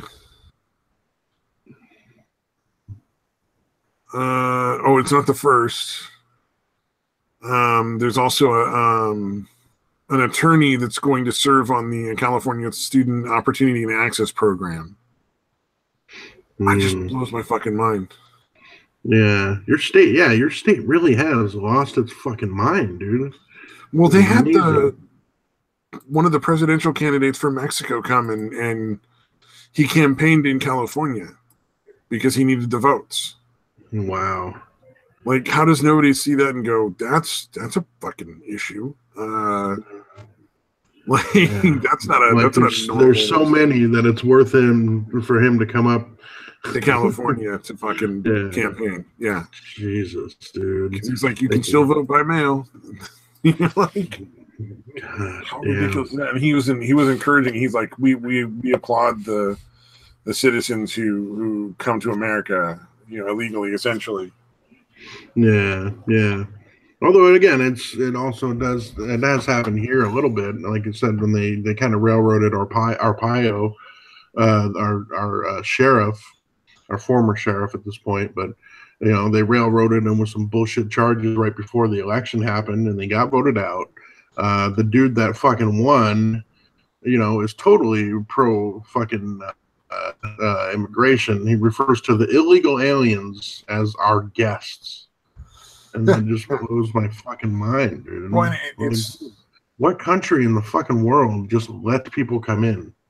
All of Europe, right now, except for fucking like Poland and like Norway or something. When I think Austria is pretty much standing up and being like, nope. What is it? Poland and Hungary are Poland not putting Hungary was the other one. I thought it was Austria for some reason. Yeah, no, it might be them too, but I doubt it. They're like right next to Germany. Yeah, but yeah, I know Poland and Hungary for sure are pushing back against that bullshit. Yeah, Austria, the other white race. But well, anyway, Italy's starting to come back. Like they voted in a lot of big time nationalists. Well, and the U.S. arguably is starting to kind of turn. Oh yeah. Well, Trump getting elected, I think, was a huge sign of that, man. Well, I think the reason they're making such a big push on getting as many illegals as they can is they have very clearly made it possible for them to vote. I mean, it's clearly a ploy to get more votes in states. Like they're trying to turn Texas blue that way. Yeah, and see that's the thing. That's the thing that really bugs me is like you don't really care about these people. You want them in because they're more likely to vote Democrat. Yeah. They live in their little gated communities with their armed guards. They don't have to worry about all the gang violence and the criminals crime and that kind of shit. Yeah. That's why Mexico is fine with it, because a lot of the people that are coming over are violent criminals that then they don't have to deal with. Yeah, so it makes their country safer. Deal with them. And like there's multiple lawsuits right now going on in Texas over basically like these people who've been issued orders under federal law to turn over the evidence that shows that multiple thousands of votes are from illegal immigrants or illegal aliens. Right. They're basically trying to force these counties and these cities that are like essentially sort of like sanctuary things where they're allowing these illegals to vote, forcing them to turn things so that they can make a better case for voter ID laws. Kansas, I think it's Kansas enacted voter ID laws, but then all these law firms that aren't even United States law firms started filing lawsuits against them, which I don't think should be remotely legal Yeah. If you're not, if you're definitely not a United States citizen, you have no fucking say in how our government works. Period. I don't give a fuck. Yeah, that should that's never fucking be ridiculous. allowed. Well, I mean, that was the big problem with the was it IPP or ITP or something, whatever, that Trump basically killed the minute he got into office. Oh, TPP. TPP was essentially it allowed other governments to make laws, essentially decide our like laws around trade, taxing, and environmental protections. Yeah, no, it was horrible, dude. It was so fucking blatant. Like, ugh. Yeah, I mean, it would have given China control over like our environmental laws in the U.S. essentially, like things like that. Yeah, like, yeah, no, it was. About? Yeah, what was it called? The Trans-Pacific Partnership or whatever. TPP. Yeah. What blew my mind about that was how many Democrats were so against it. Mm-hmm. And talking out against it, like all these people, and then Trump kills it, and then like he's the devil. Right. Like, yeah, almost everybody knew it was wrong and that it was a horrible thing to do. And but once Trump overturned it, then they were all about it. Like, oh, how dare Trump overturn that thing that I fucking hated the whole time. Yeah, I mean, he's gotten us out of all these different trade agreements. I remember the stuff Matt and I were discussing, kind of arguing back and forth. And like, it was already such a rotten deal for the U.S. Yeah, well, I don't understand. Terrible, but they're already reopening steel plants. Right. Like they're already reopening steel plants and aluminum plants in the United States. So there's going to be people with good paying jobs that didn't have jobs before. That these are brand new created jobs in the country, quality middle class jobs. Yeah. And that's just the start. That's just based on the tariffs being there now. So, I mean, they're already reopening these factories because, we do have all of the resources we need to produce our own steel. In fact, there was already a lawsuit going against or being prepared to be filed against Toyota because of issues with the quality of the steel they were using. Oh, wow. So a lot of shit's going to go down, I think, in that arena. Mm-hmm. In the next I'm kind of surprised. This is kind of out of left field a little bit, but I'm kind of surprised that there has not been an attempt on Trump's life yet. Because it seems like anytime anybody tries to make any real change, they get taken out. I think the left recognizes. Well, there's two things I think the left recognizes. One is that I think they've realized at this point that Mueller is essentially pointless. I think they thought they could get a bloodless coup where they could just take over by having Mueller make up some bullshit and have him, impeached and removed from office. But I think they've realized at this point that would be a civil war. Like I don't think that would be anything. I think the citizens would rise up and start killing government. Yeah, there's too many people that know that how bullshit all that is, dude. Well, and they're the ones that have all the guns and the food, so good luck. Right. It's not like you piss off the left wing, they're going to burn their own city down. That's not how the right wing works. Look at how it worked in Oregon.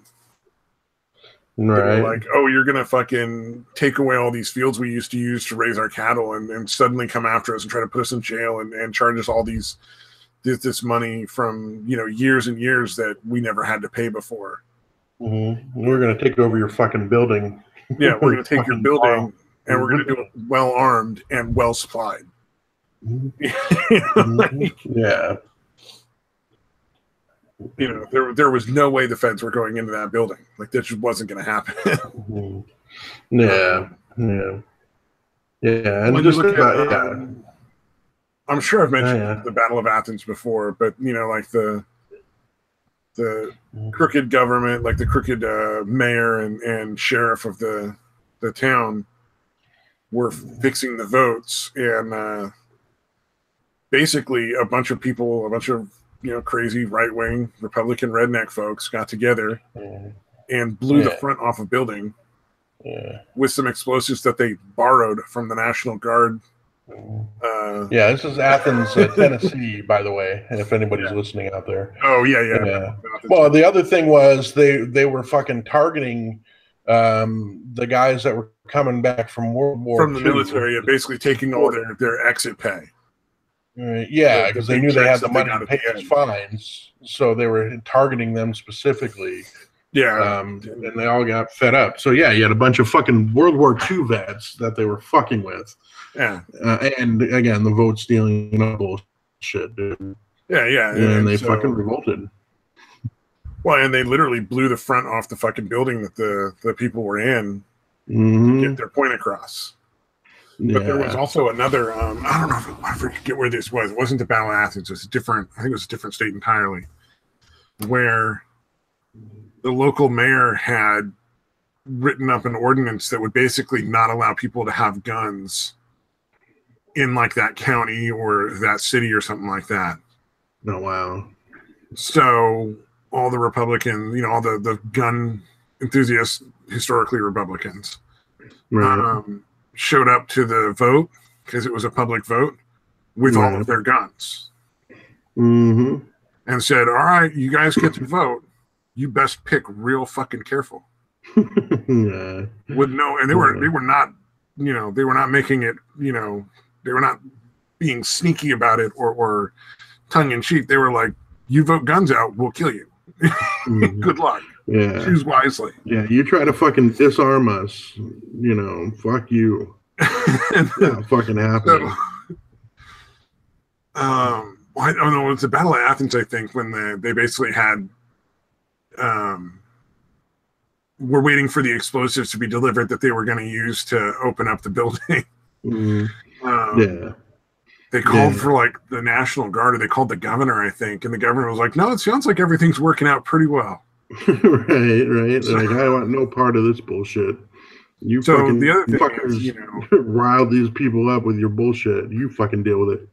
Yeah, I don't know that if they made Trump a martyr, like by actually assassinating him, that wouldn't potentially either A, cause a civil war, or B, cause such a fervor that basically all the things he was aiming for get railroaded in. Right. And that becomes the major center of the Republican Party going forward. Yeah, it would be interesting to see how the country would react to something like that. I think there's a really good chance. I think it'd be a lot different than it was with like when they killed Kennedy. I don't know, man. It was just a different country. I don't know if it would be the same reaction. Like, most people believe that there was a conspiracy in the Kennedy thing, but nobody really did anything about it. You know what I mean? Whereas I think in this case, they might just be like, all right, time to start over. Yeah. That's what I'm saying. Like, nowadays, it'd be a lot easier to get the fucking word out and that kind of shit than back then. But yeah. Well, the other option is, though, it literally could be a catalyst to change the Republican Party, because there are still some holdouts, some rhinos who are like against Trump's nationalism.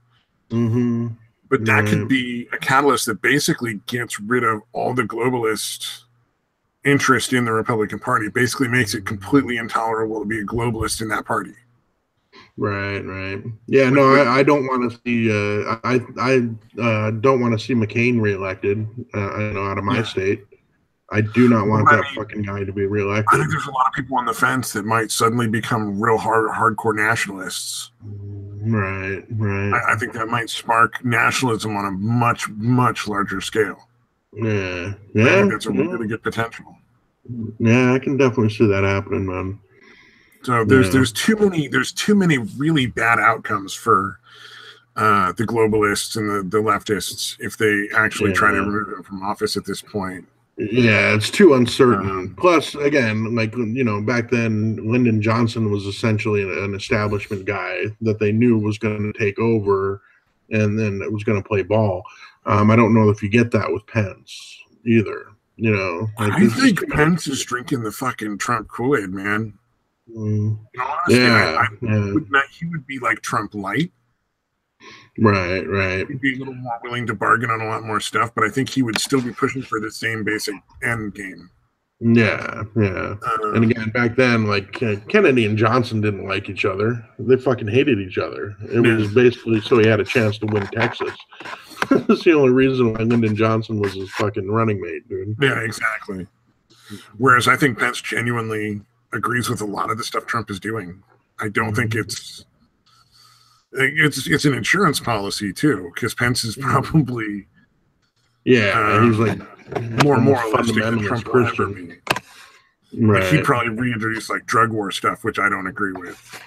Right. Like, he'd be going after the states that are like making pot legal and stuff, I think, too. Yeah. Because the downside for everybody. Like, I don't think he would be a good choice. But I think I'm wondering if at this point they're just going to have to relegate themselves, because I'm pretty sure Trump's going to get the full 8 years. I don't think I think he's going to get reelected next term. Yeah. Unless he really screws up. Right. Yeah, I don't see anybody from the left that's going to be charismatic enough to, overcome the. He's gaining momentum, dude.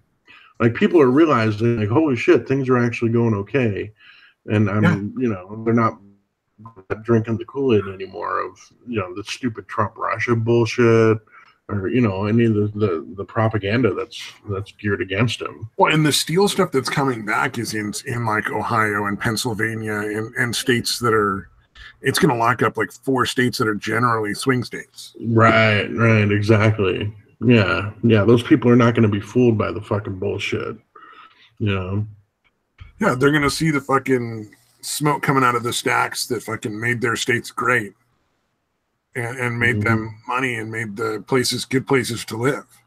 Right. And they're going to go, oh shit, good times are coming back. Trump's doing the right thing. Yeah.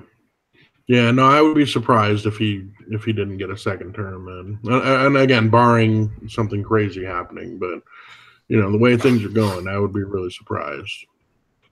Well, I mean, everybody thought he was going to make all these terrible military mistakes, but everything he's done is worked to the point where fucking Kim Jong-un is willing to meet and try to make peace.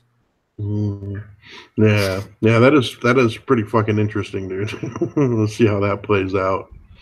But yeah, well, I think he's the first president who came in and was like, yeah, dude, you know what? We are the most powerful country in the world, and if you keep doing this, we're going to fuck you up. Yeah, no, it's been, again, like they said, presidents have been kicking the can down the road for fucking since Clinton. Well, and they've all been so weak when it comes to being willing to say, like, we have the biggest guns, bitch. Right. And that's one of the things that made America basically like fucking run the world for a long time. Right. Yeah, I think it was partly. Well, yeah, I don't know, man. It still seems like, with Clinton Bill Clinton actually giving them fucking nuclear material. Yeah, that was insane. Dude, he had to have gotten fucking kickbacks or bribes to fucking do that, because it's such a ridiculous thing to do. Like, you get a fucking lunatic like that, and you're going to be like, what'll probably placate him if we give him, some nuclear material. He'll probably calm down. Like, that's such a dumb thing to fucking do. Oh, yeah, he's totally going to use this nuclear material that's only really used for bombs to make nuclear power plants. Yeah, it's fucking ridiculous, man. Well, it wasn't even necessary. Like, they could have given them other kinds of nuclear material that wouldn't have been able to be refined into bomb material. Yeah, at least not as it seems incredibly fishy, dude. Yeah, it was pretty blatant. It was pretty blatantly. Well, and the Uranium One deal is one of those things that people are like, this was criminal acts and they need to be exposed, and these people need to be arrested and charged. Yeah. Like, the lock her up thing is, one of the things is the Uranium One deal, and that was partly, Hillary Clinton was partly involved in that as well. So. Yeah, that was pretty fucking. Yeah, how do you let a Russian company be in charge of the fucking uranium, dude? That isn't, again, that's so blatant, dude. I don't understand how that got no fucking play. Well, and who's slapped the Russians around? And Trump has slapped the Russians around more than really Obama ever did. Yet everybody thinks he's some sort of fucking Russian spy. Yeah, no, it's pretty ridiculous, man. I mean, it's like you just want to pretend that that's not, that he hasn't put all these sanctions on them, like right? You know what I mean? He let it go for a while, but after like things were actually proved, like there was actual evidence of anything going on, he was like, boom, sanctions. Yeah, you know, almost like he was waiting for evidence of guilt before punishing somebody. Right. So weird. Yeah, so un-American. Yeah, due process. Fuck that shit. Yeah, so weird. So fucking strange. Why would you do due process? I don't understand. Yeah. Yep. And that was it does amaze me that they're still keeping on with this Trump Russia thing. Like, dude. Well, I guess there are people that are still buying in, but not many, man. Not many at this point, dude. Well, I mean, there's even people in the FBI that are saying, like, yeah, this is needs to be done. Even left-wing magazine, newspapers and stuff are starting to be like, all right, this is not going anywhere. People like McCain are like, oh, you got to keep it going. You got to let him finish the investigation. But like, that's, he's obviously, a fucking globalist. Yeah. Lion sack of shit who just wants to make money. So. Yeah, he's definitely so ashamed of that guy, dude. I used to fucking like him. Like, it was, he was one of the few Republicans that I liked back before he ran. When he lost to George W., I don't know, maybe he was just always, he probably was just always a piece of shit, and I just didn't see it. But yeah, ever since then, he has just totally sold out. Like, he could have easily called George W. for a lot of the bullshit he was doing, but he never did, man. He fucking played ball with him. And ever since then, he's been a fucking, it's just frustrating, man. He sold out. Yeah. He lost to George W. and he saw the opportunity to make a lot of money off of the deal, off of turning to support him, and took the money. Yeah, it was really well, I think part of it was like I think he got some kind of backdoor deal where like he was gonna kind of similar to what Hillary would have gotten, where like they're like, hey, once he's done being president, you'll be our nominee, because he was essentially. So but I couldn't believe him. Ugh. I almost quit. Like, back then, I almost quit my job to go work on his campaign when he was running against George W. Obviously, now I'm really glad I didn't, but I was really seriously considering doing that, man. Yeah, well, I mean, I think that's coming out more and more is one of the reasons why everybody's trying to like clamp down on the internet all of a sudden. It's because suddenly all this bullshit can't get swept under the rug. There's no way to hide all these lies and these backdoor deals anymore. People are just getting called out. There's too many holes to plug, essentially. Too many outlets. It's just impossible to keep everything down nowadays. Yeah, what is it? Just recently in California, they're trying to create laws that basically try to remove bots, or at least require that they be connected to a human. All right. And it's a weird thing. Essentially, it would allow them to basically control all sorts of social media accounts and shut them down whenever they wanted. Essentially. Right. And claiming they're trying to get bots shut down, but they're going to actually be censoring people, essentially. Yeah, essentially, they're trying to shut down a lot of right-wing stuff. Yeah. With the law, because they're writing it so vague. Because that's what the deal is. It's like, do you want to stop fake bots from driving advertising trends and fucking with the markets based on like, you know, somebody basically pays somebody to make like 20,000 bots and make their product popular. Right. Of course, you want to stop that. That's, you know, that's not really part of the free market. That's backdoor dealing shit. Right. That's the way a lot of iTunes artists get to be number one. Is they work with companies that will, you know, purchase, you know, 100,000 copies of their song on day one through, you know, 100,000 fake accounts in order to give them the boost to start them off, so that everybody has to see their music on the main page, kind of deal. Yeah, they'll be on the trending or the whatever, the top. Yeah, it's similar to, you know, how YouTube basically runs their algorithms to favor, you know, their political ideals over like what people actually want to watch. Yeah, well, because most people just want to watch stuff that has nothing to do with politics, but you know, suddenly all these like super political fucking lefties are all the biggest, you know, names on YouTube, even though they don't have the most people watching them. Yeah. Because some of them were just like even if you agree with them, like some of them, I'm like, they're so fucking boring. Like how I don't understand how they're popular. Like a lot of times, dude. Oh, I mean, there's a sort of white noise, sort of fucking dumb hum that you can, if you do it right, you're going to get millions of people want to watch it. And it's essentially, it's sort of like background noise. I think a lot of people, you know, put on that shit. It's just like, sit there and just fucking do other shit while it's on, or, you know, maybe it appeals to children. Like, children have a lot more time to watch it over and over and over and over and over. Right. But yeah, it's essentially like when people used to just put headphones on and listen to music. Now they're listening to podcasts or videos. Yeah, that's what I do. A lot of that when I play video games. I'll put on like podcasts and stuff. Oh yeah, absolutely. Yeah, like Joe Rogan is really good for that.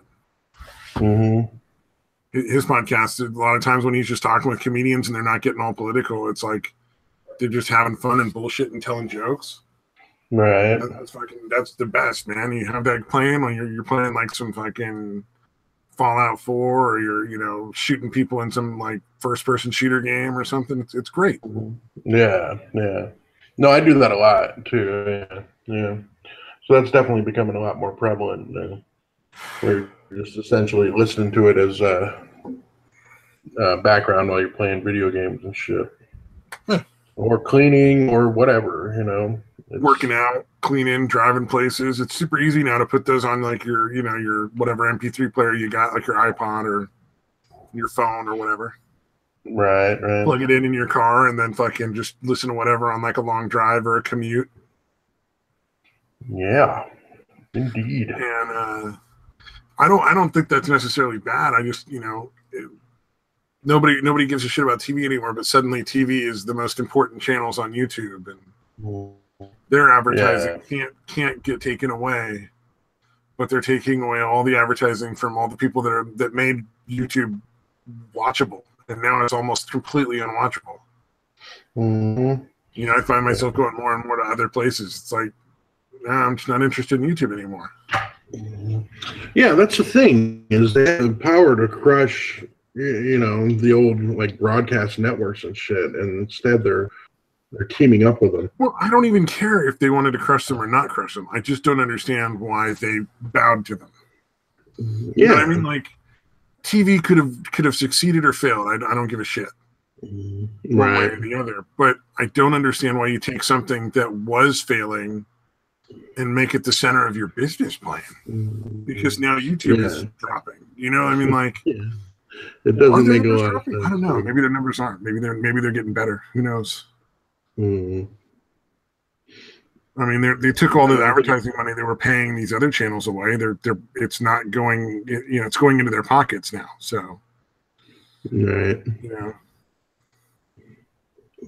Yeah. But whatever, man. I mean, people will just get bored of YouTube and start watching other stuff. You know, Netflix will get more traffic. You know, all these other. There's a lot of stuff. Crunchyroll.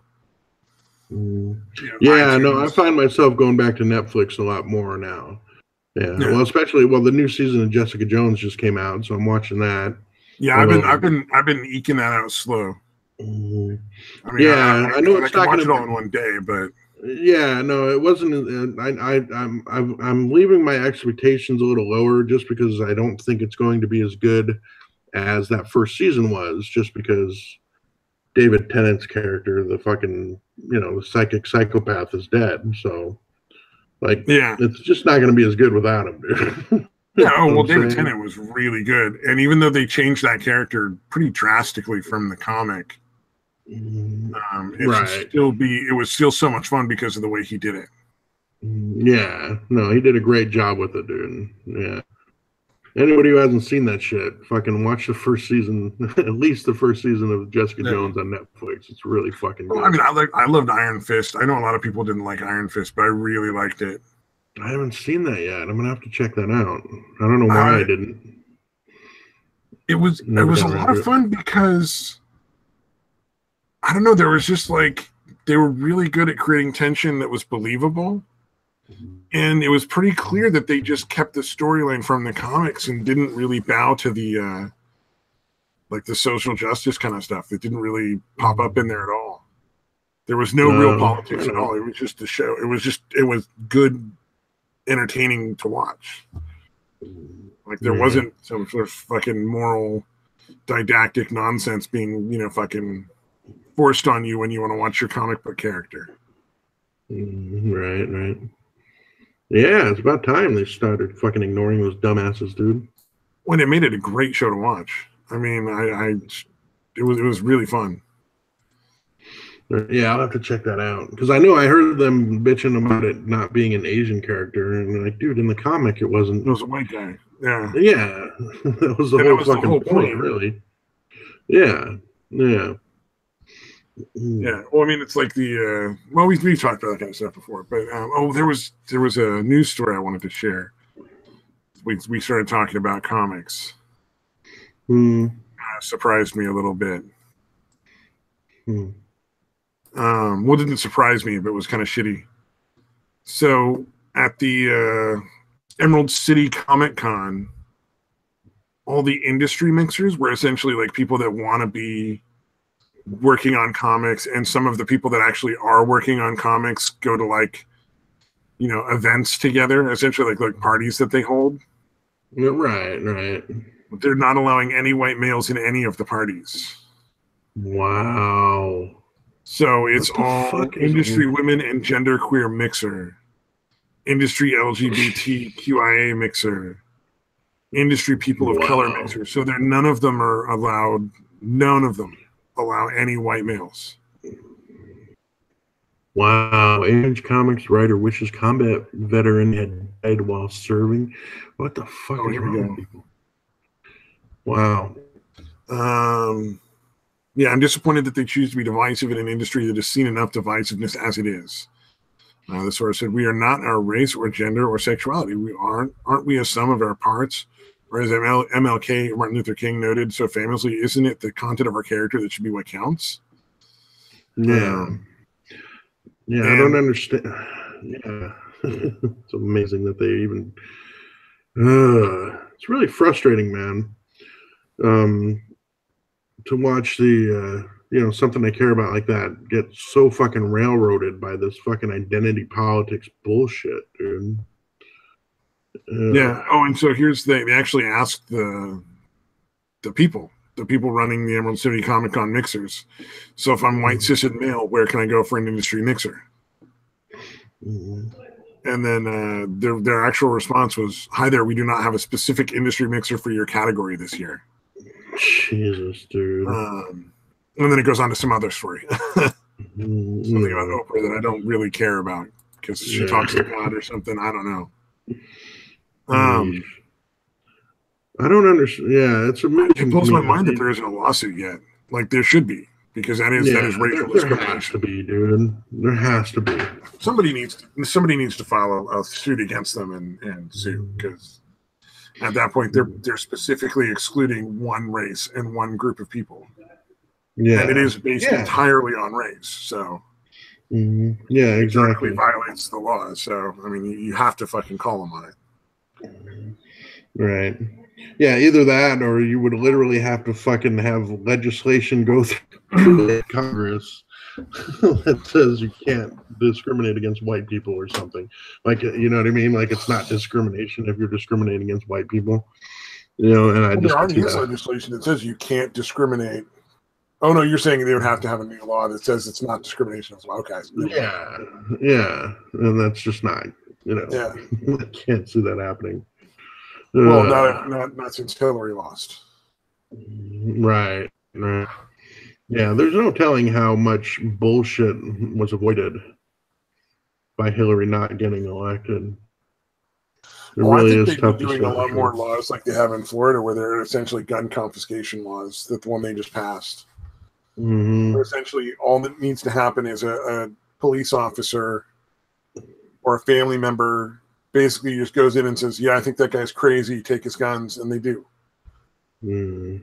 And it's like, you don't need those kind of laws. We already have things in place to handle people like the shooter in Florida. They're just not being used. Yeah, they're not being utilized because they want to keep their crime stats down.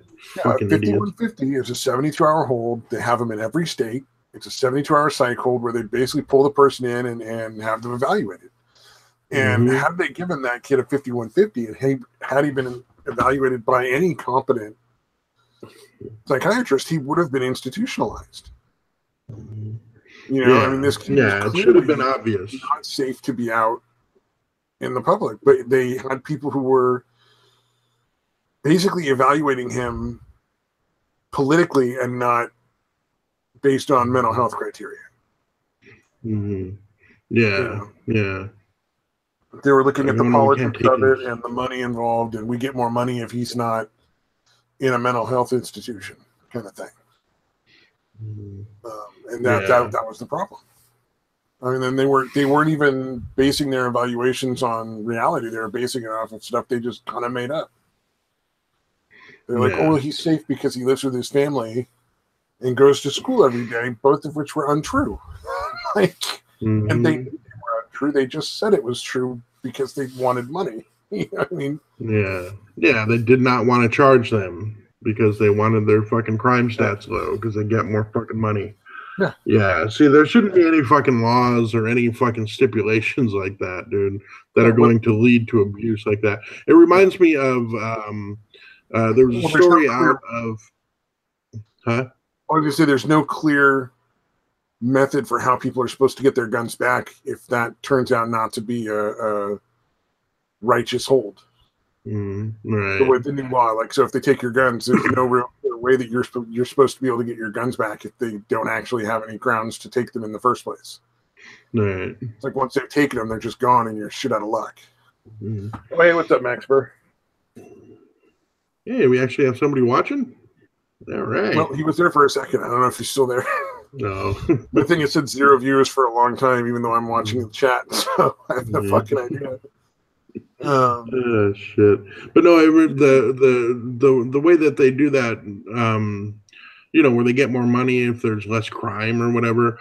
I don't know why. It reminds me of a story I heard about Russia during World War II, where basically each unit or whatever would still every soldier would still get their vodka ration or whatever.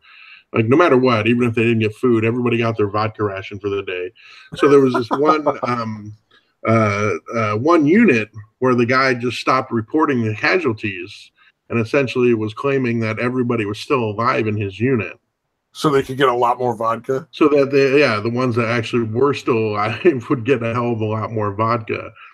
And it got to the point where like he was actually going to get in trouble for it, but before he did, he managed to like they gave him some kind of award, like somebody who didn't know what was actually going on, like pulled him out and gave him some award for having so few casualties.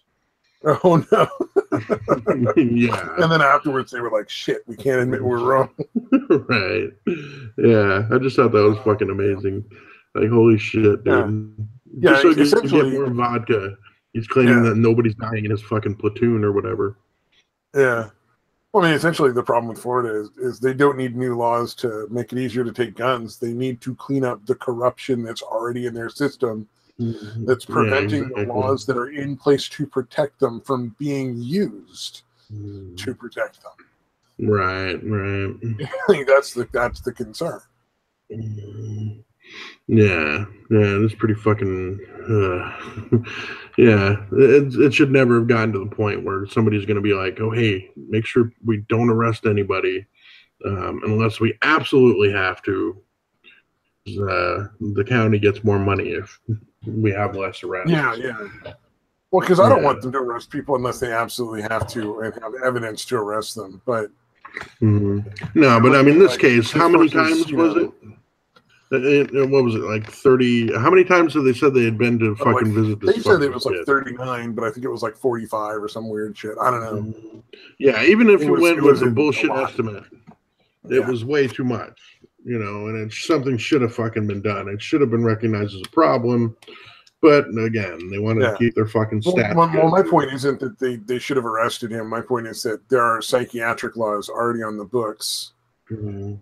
They don't need this new law that's based on, well, this person's crazy, so they shouldn't have guns. There are already laws that do that. They're just not being enforced properly. Right. A 5150 is a 72-hour hold where you don't have to take anybody's guns away. You're putting them in a mental institution and evaluating them. So right. You already have a means by which a police officer can say, I think this person is out of their fucking mind and needs help. Need to be, and they don't need help. Yeah. And they don't need to also confiscate all your guns permanently and then not give them back to you if it turns out that they were wrong. Yeah, that's the real issue with that. And like, dude, it's going to get the other thing is there's a lot of people that want to put in laws that if you've ever had a 72-hour hold, you'll be you won't be able to get guns. Like, you won't be able to buy them ever again. But you have to remember, like, there are, divorces and custody battles and inheritance fights and stuff where people will falsely get people committed and stuff to try to get their money or their kids or the house, marriage, divorce or something. So, like, not everybody who's had a 5150 actually needed one. Yeah, sometimes it was just bitter, vengeful motherfuckers using it to get somebody out of the way or to fuck with somebody or whatever. Exactly. Yeah, there's in those kind of situations. I mean, they're not common, but they do happen. Well, we remember 4D Mike had happened to 4D Mike, right?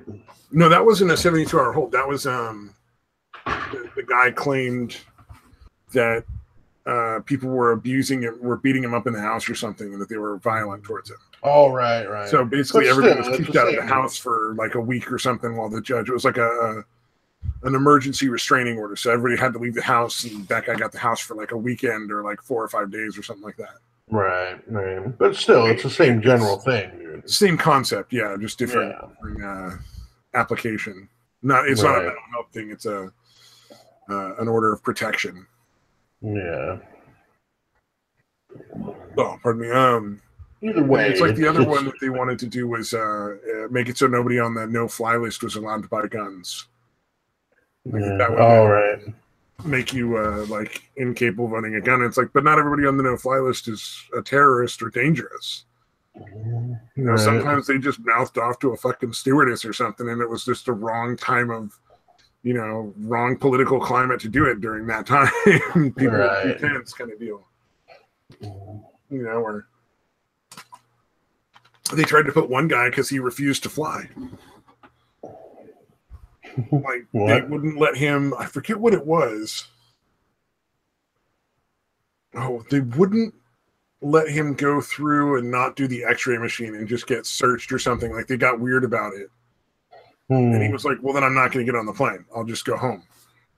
I'll find some other way to get there or fly out from some other airport. And so they put him on the no-fly list because he refused to fly. They tried to have him arrested. Jesus. Not only did they try to put him on the no-fly list, but they tried to have the guy arrested. That's amazing. And the police were like, you can't do that. Like, we should arrest you for holding him here. This is essentially kidnapping or wrongful imprisonment or whatever. It was early on in the security when the security, all the weird airport security was new, and he didn't want to go through it. And he was making essentially like a political protest kind of thing. And they were like, we're going to search you and all this other stuff. And he's like, oh, I'm not going to consent to any searches. If that's the case, then I won't go on the plane. Right. And like, well, you can't leave if we don't search you. And he's like, that's not up to you. Because like, that's amazing. And they called the police and they were like, that's not up to you. What are you doing? Like, police were just you can go, if I remember correctly. Or they held him and got like until they talked to everybody a bunch, and then they were like, yeah, you can go. They don't get to search you. We're not going to search you. You just don't want to get on the plane. It's obvious. We think you're being an ass, but it's not an arrestable offense. Yeah, you're kind of a jackass, but whatever. Well, I mean, generally the police are supposed to be non-biased when it comes to like political issues. Like if you're protesting something, or they're supposed to protect the protester no matter how unpleasant or how much they disagree with the protest. Right. The protest, So if somebody wants to burn a flag, I'm sure there's a lot of cops who are like, "Fuck you," but they legally have the right to. So that's their job to protect that person, even if they don't want to. Yeah, see, that's the kind of shit I was talking about earlier. Like, dude, just do your fucking job. Yeah. Keep your politics out of it. Well, and especially it's with that fucking simple. Because you've sworn an oath to uphold the Constitution, and that is a constitutional issue. Yeah. They have the constitutional right to do this, no matter how despicable you might find it. It's their right under what we consider to be the most important law of the land. Yeah. So you kind of have to, if you swore that oath and you want to actually, follow through with your oath, you kind of have to bite the bullet and be like, all right, go burn your flag. We'll keep people from beating you up, Yeah. But see, that's why I think that it's kind of important that, the people that have done this, face some kind of consequence, dude. Because otherwise, what's going to stop them from doing it in the future? You know what I mean? Yeah. Absolutely. Like, okay, I just, I got fired or whatever, and that was about it. Like, it's bad, but yeah, I don't know, man. I just want to see some high-level official serve some time, even just pay a fine, man. Something. Yeah, like fucking found guilty, dude. Like the mayor of Oakland, who, what was it? He tipped off a bunch of illegal immigration activists, and I'm only using illegal immigration in that respect because that's the term, I guess. Right. He tipped them off about an ICE raid that was coming down the pipes. So he put, who knows how many, federal agents' lives at risk over people that weren't even United States citizens. That guy should be arrested because anybody else would go to jail. Yeah, exactly, dude. Essentially, that's pretty close to treason, dude. Well, it's definitely completely out of beyond the pale, to me at least. Yeah, absolutely. Like you're choosing the side of the people that are not even citizens over an enforcement. Well, and you're department of the government. You're informing criminals as the mayor. You're informing criminals what the police are going to do to protect criminals from being caught by the police. Yeah. And again, if you're here illegally, you are breaking the law. So again, when he's saying criminals, that's what he's fucking saying. Well, I mean, and I think it's illegal even to let people know. To the whole sometimes people flash their lights to try to let people know there's a speed trap. Oh, right. Like that's illegal. Oh, really? And you can get fined for that, I think. Or no, maybe maybe that's been ruled against it. But as far as I know, if you are a government official, it's not legal for you to fucking ignore the law. Well, inform criminals that they're going to be raided by federal agents because it puts everybody's life at risk. Right. Yeah, because they can not, they might choose to actually put up a fight instead of just making themselves scarce. Like instead of just leaving, you know, they could be choosing to put up a fucking fight, man. Well, I mean, I'm sure like the ones that are genuinely just trying to find like, you know, work to, you know, make money and send home and kind of thing, and are just decent people, will probably just run. You know, go to another place, move to another city or something. Right. Like the MS-13 and the gangsters and the cartel members, they might fucking shoot them. You know, they might be walking into a fucking ambush because this fucking dumbass mayor is tipping them off that the authorities are coming or whatever. Well, and even if they don't, like, those people are so dangerous. Like, who's going to die down the road because of that mayor's choice to not let them get caught? Mm-hmm. You know, who else are they going to hurt somewhere else if they do run? Yeah. You just punch my microphone. That's cool. I don't think you heard anything. I just know my hand went right into the middle of it. And I'm like, I heard a little something, but yeah, it didn't sound horrible, dude. Yeah, this blue snowball thing is pretty fucking good. Yeah, I mean, it was not too expensive. I was surprised at how well it works, though. Oh shit, my fucking phone is dying, dude. God damn it, I forgot to grab my charger. Yeesh. Cannot be separated from phone. Right. That's why I don't buy a smartphone, man. I just know I'll end up like that. Yeah. That's not me looking down on people. That's just me recognizing, like, I would be there if I had one. Right. God damn it. A little update on the Telford shit. One of the ringleaders is set to be. They're trying to give him an early release. He got a 22-year jail sentence. They're trying to get him out after 5 years of it. Oh wow. Man, that's fucking insane. I just looked at it, I'm like, man, that's fucking crazy. Because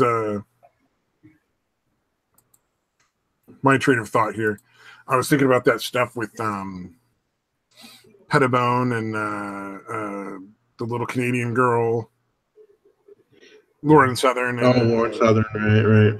And was it Peter Sellers or something like that? That were all kept out of the UK? Yeah, Pettibone's husband. It's not Sellers. What the hell is it? It's something. It's close to that, but whatever it is, it's her fucking husband. Yeah. Yeah. I just got into it on Twitter with somebody who fucking was like, oh, well, you know, they complain, they keep saying that the U.S. has the right to keep, you know, all these illegal aliens out, but then the U.K. doesn't let them in, and they're all hypocrites, essentially. Right. And I'm like, you're comparing people who were going to visit after being invited by a political group to come and give a speech to people who are illegally entering the country to live there. Yeah, that's ridiculous. Like, do you not understand how incredibly drastically different that is? And they're like, no, it's not. I'm like, you're fucking dumb. This is like fucking dumb. Same exact thing. These people are just visiting our country.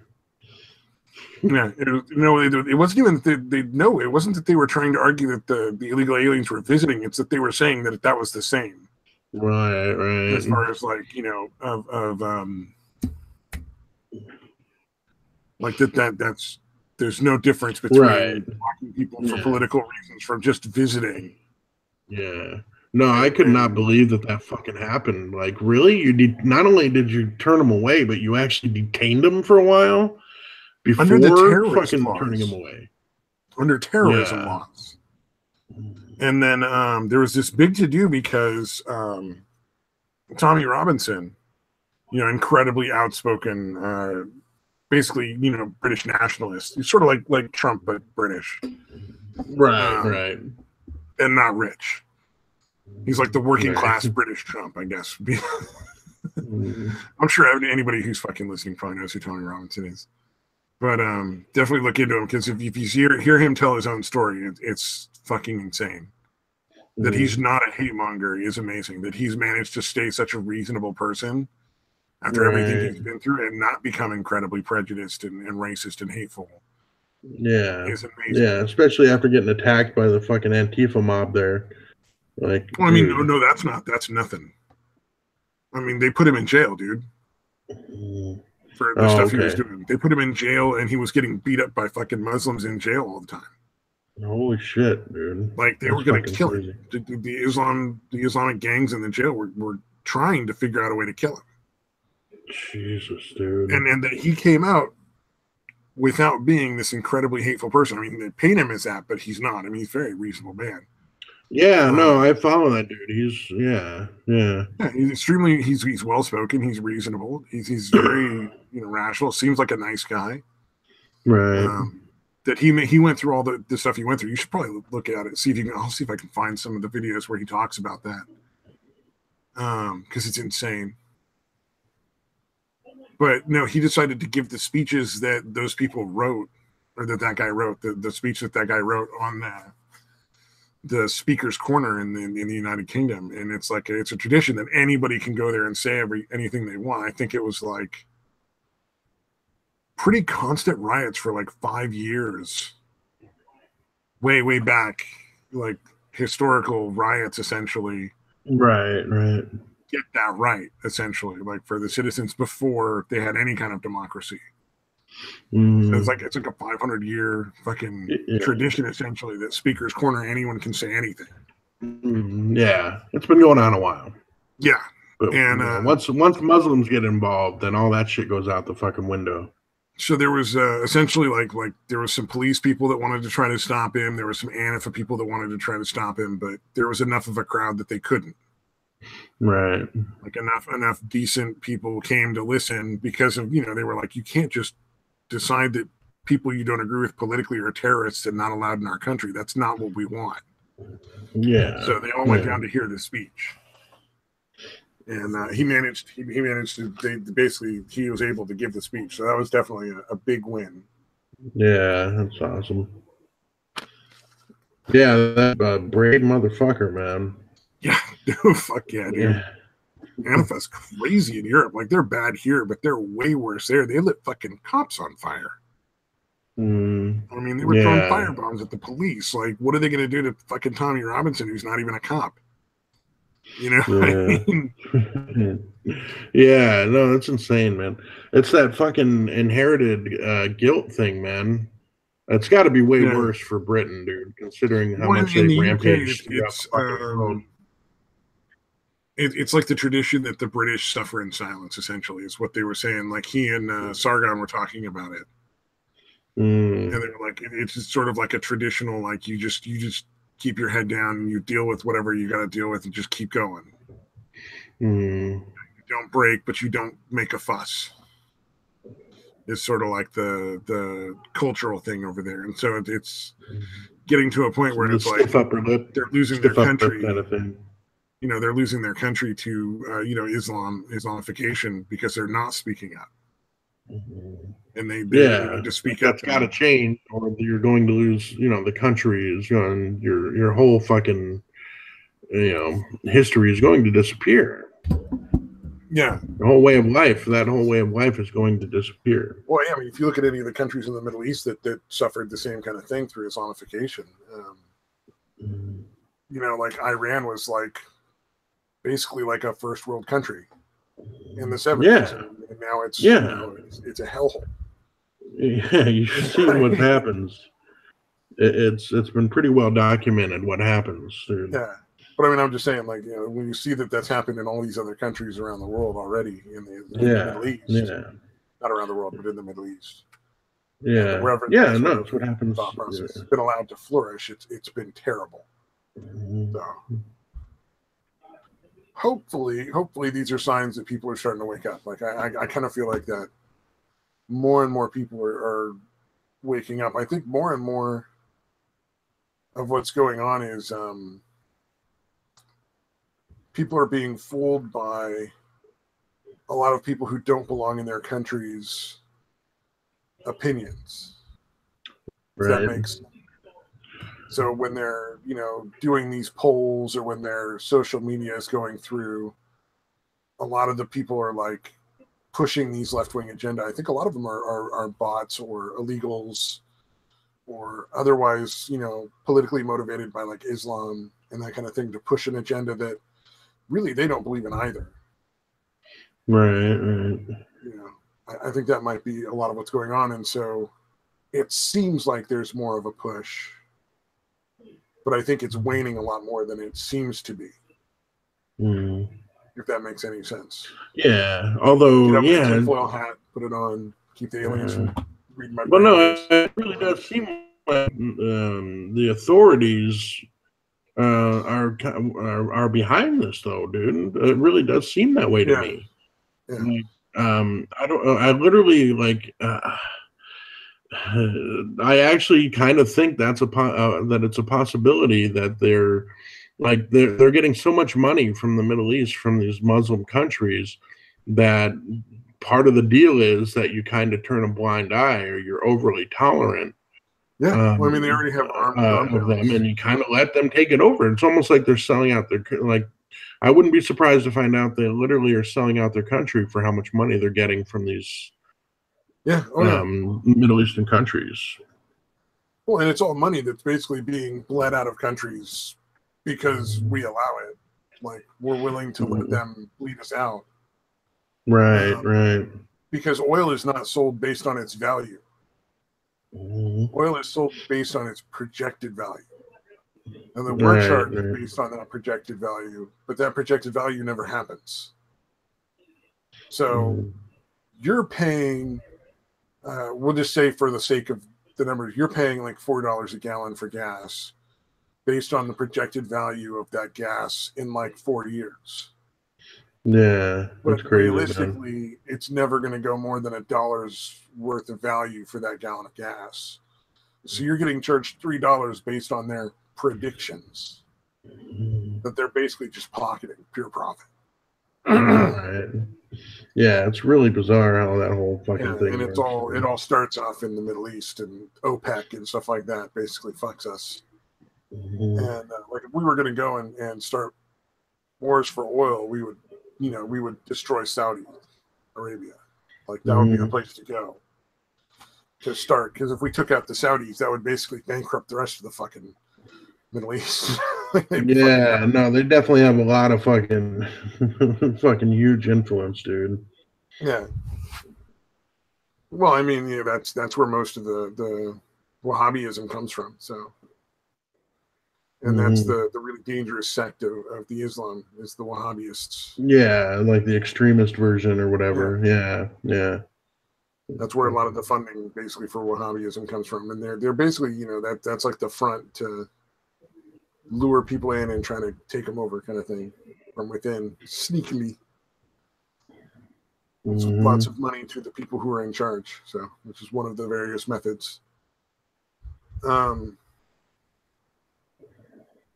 Let's see, on to something different, I think. Let's go to something funnier. I saw this, and oddly enough, I think I've heard about this before and talked about this before, like a year ago. But this is coming up again. So apparently, this is I don't know how accurate this article is. I want this to be true. Apparently, celebrities are getting facials. So like their face is done, made from cloned baby foreskin cells. Specifically baby foreskin cells. So not even just stem cells. So they're not taking them from babies. I want to make sure that we're clear that they're not cutting off baby dicks and putting it on their face. They're cloned cells. So Kate Blanchett, pictured here in Paris in 2017, recently told Vogue Australia she got a treatment called a penis facial. Oh my god. And they're talking about like things people have put on, like horse oil, leeches, bee venom, snail mucus, bird poop, placentas, neurotoxins. Yeah. So she was talking about Sandra Bullock and her saw this facialist in New York by the name of Georgia Louise, and she gives what they call a penis facial. And this is apparently in an interview with Vogue. That's why I thought I talked about it before. I think I covered it in a year ago when they talked about it in Vogue. Oh, gotcha. And somebody must have archived it so they couldn't get completely deleted. Mm. Yeah, I don't know what it is or whether it's just because it smells a bit like sperm. There's some enzyme in it. So Sandy refers to it as the penis facial. That's from Kate Blanchett. Oh, man. So apparently Emma Stone, Katy Perry, Alexander Wang, and Carly Kloss, whoever those people are, amongst clients of this particular facial, whatever they call it. I don't know what they call those places. Beauty shop. Yeah, I can't think of the word we'd call that, but so the foreskin is collected during circumcision, so they are taking chopped off baby dicks. Oh wow! So they're cloning that, and then they harvest the stem cells from them through a centrifuge. Yeah, dude, can you give me a couple minutes, dude? I just need to I need to get a charger, but I need to take a real quick piss too. Yeah, all right, give me just a few minutes. Go, run while you can. All right, I'll be right back, man. No worries. So then they take the cells from the foreskins that it's a way to get around the laws against stem cells, I think, essentially. Wow, because stem cells in a lot of places in the United States are basically illegal, despite the fact that there's numerous things that you can use stem cells to fix. In fact, tinnitus is one of the things that they can treat with stem cells, despite the fact that there really are no other treatments for chronic tinnitus like I have, where it's just a constant ringing in the ears. So apparently they can actually inject stem cells into your eardrums and ear canals, and it will actually help to repair your hearing, and has, I think it's like a 80% chance of, especially if you catch it early before it's gotten to the point where it's been going for years and years, has potential to actually reverse the tinnitus so that you don't have the ring in your ears forever.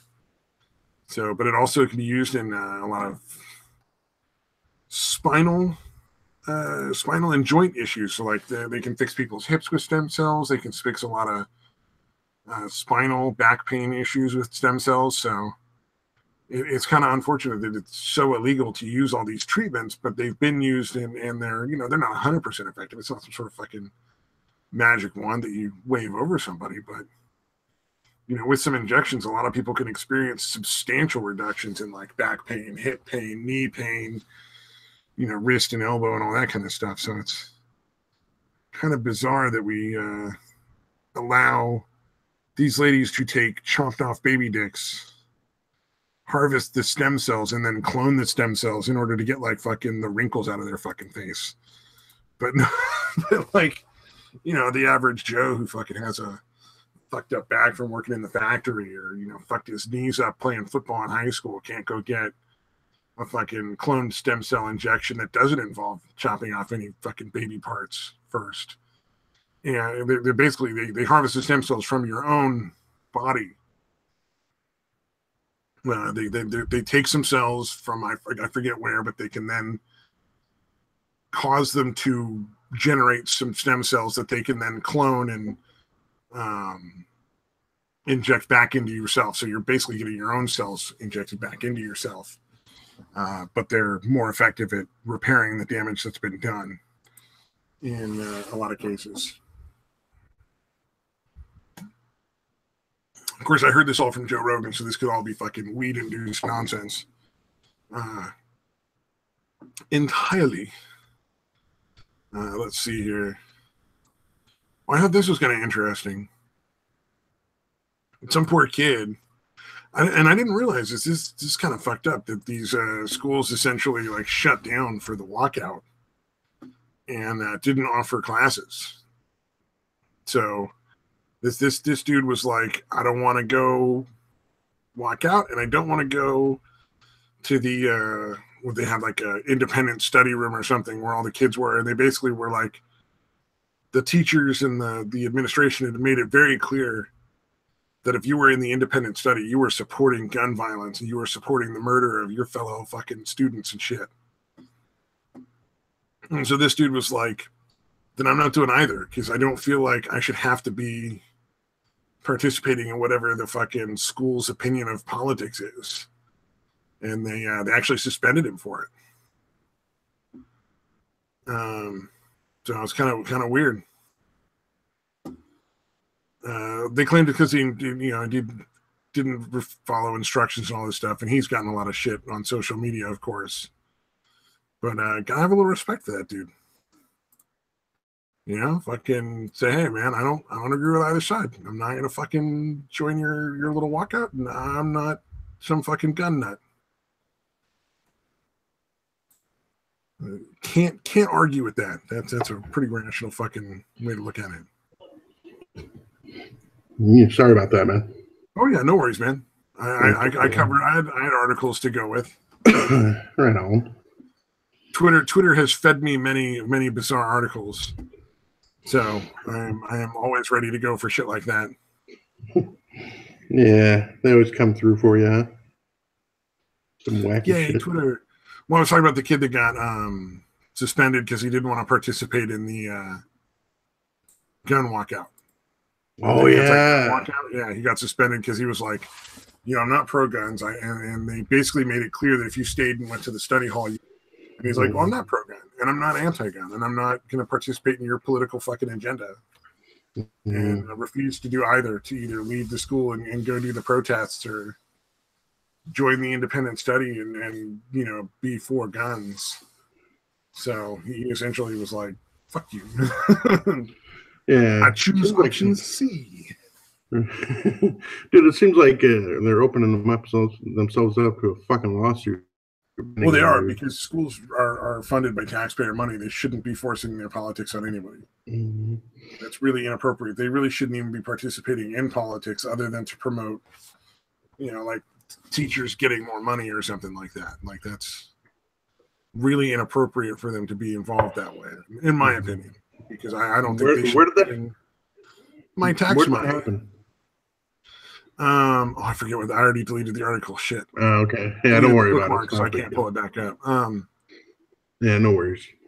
Like Ohio or something like that. But there was another case where this person who'd been complaining that the schools didn't have any money suddenly managed to find $100,000 to send their students to Washington to protest.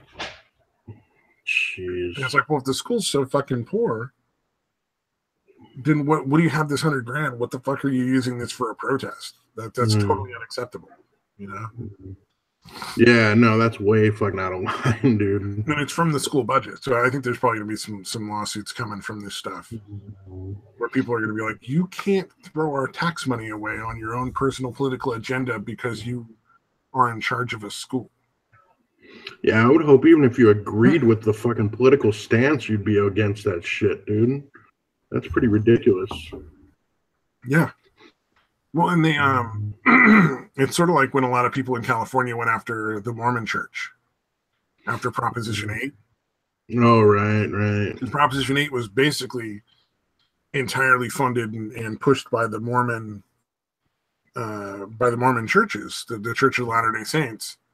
Yeah. And they essentially funded everything and pushed everything through using the Catholic Church as a front, because they knew that if Californians knew it was Mormons pushing it, it would never work. Right.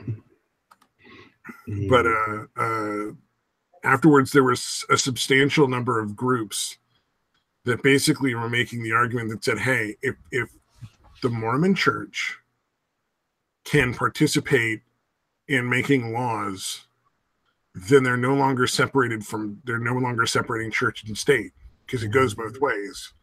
They should have to pay taxes. Mm-hmm. So they basically went right after their fucking bank, and guess what the Mormon Church has stayed the fuck out of in California since then? Right. Stayed the fuck out of politics because they don't want to fucking pay taxes. It went all the way to some court cases, I think, and got pretty fucking close to the Mormons paying taxes. But eventually, separation of church and state, we don't tax them. They don't get involved in our government, essentially, is what happens. At least not directly, because, we all know that they're fucking behind the scenes. They fucking have influence, because there's some people who are super fucking religious in political positions that are going to listen to, you know, the family priest, and he's going to listen to the fucking, you know, cardinal or bishop or whoever is in charge of his fucking, you know, his area of the church. Yeah, for sure. All like interconnected. So, but yeah, what they were doing there was pretty fucking blatant, dude. I mean, they were buying ads and stuff. Essentially, like Californians, I think, what is it? Daniel Tosh talked about it. He didn't cover the religious aspect, but he was like, basically, you know, Californians like, well, I have to talk to my kids? Fuck no. Sorry, queers, you can't get married. You know, right? All the ads essentially made everybody think that the schools were going to teach like gay marriage and stuff like that, which I think actually turned out to be true. Right. Eventually. Yeah. So, in looking back on it, they were right, but wrong at the same time, because I still don't think that that's a good reason not to allow gay people to get married. I think it might be a reason to be like, hey, schools, like, you're not there to teach people that they should get married to other like people. Like, that's not your job. Right. Science, math, history, like. Yeah, you want to teach the fucking history of some political shit, all right? But yeah, trying to fucking indoctrinate is a little weird, you know. Even teaching political science, I just don't want you trying to push your morals on the kids. Yeah. You know, you don't force kids to be political in any particular form. Like they don't have to be Democrats or Republicans, and you don't fucking push your morality on them. Like that's should be the parents' decision as whether or not they're going to support whatever. Yeah. No, it's or teach their kid like religion or not religion or whatever. You know. Yeah, but no, that's really the way it seems to be going in a lot of places. Is the schools are essentially indoctrination centers, man. It's getting fucking creepy, dude. It's getting really disturbing. You know, how far they're going with this shit. So hard to imagine for you. It's a lot more scary. I don't. It is disturbing, but I don't have a. I'm not worried again, my kids gonna come home and suddenly turn into fucking, you know, Zoe Quinn or some shit, you know. Yeah, well, no, where you're at is way worse. Again, where I'm at, that's not really happening. In Arizona, that's not really happening. But still, you know, it is happening in a lot of places. Yeah, it's 100,000 to fucking send these kids to fucking protest guns. Yeah. Essentially to try to take away people's rights. Like, that's insane. Yeah, that's really, I don't know, man. Yeah, I think people should go to jail for that one, dude. I really do. Or at least get fucking fired. $100,000 fucking dollars. God damn. Yeah. If I had $100,000, I could fucking move to another state, buy like 5 or 6 acres of fucking land in another state, have a house built on there, and fucking live off of fucking, you know, whatever work I want to find, and fucking growing my own food and shit. Yeah. Pretty easily, you know. I can't be that hard. You know, put in a fucking well system and fucking solar panels. You know, fucking grow your own fucking produce, raise some chickens and some fucking, you know, maybe like some cows or something, and you'll pretty much not need much of any outside stuff, you know. Sell the extra to fucking make the money you need, and because you're gonna have to go see a doctor, and you're gonna need, like, you know, a vet to come out and look at the animals occasionally. But yeah, you know, always work barter for that too. Huh? You can always work the barter system with that too. I don't know, man. I don't know how many vets are going to be able to take barter at a certain point. Like, no, it'll work. Places still can operate on that, but there's not a whole lot of places that will still. I think if you're going to barter, the more stuff you're going to barter is with other people that raise other things. So, like, maybe you have chickens, but you don't have enough land for, you know, to really have cattle. So you trade, you know, some of your vegetables and some of your eggs for fucking beef.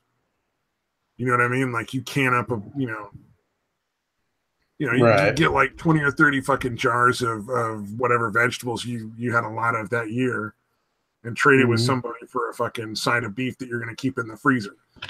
Yeah. I think it can still happen, but I think it's more in rural areas. Well, that's where you'd be able to afford a plot of land with $100 grand. It's going to be in a rural area. Yeah, that's true. Fucking California, I'll tell you that.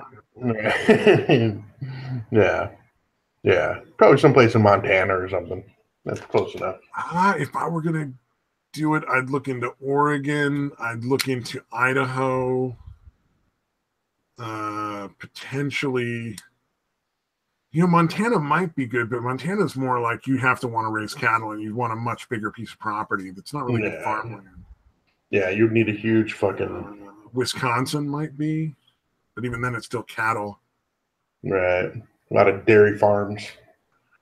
Somewhere, in the Carolinas, inland in the Carolinas. There's some areas, the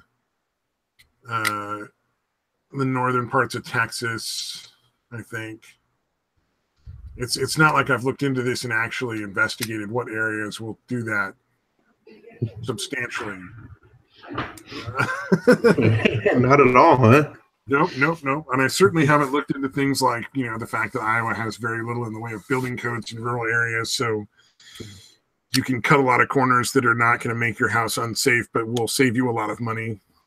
Right. And in some cases, you can overbuild in ways that will make your house even safer and not be prevented from doing it by regulations and building codes. Yeah.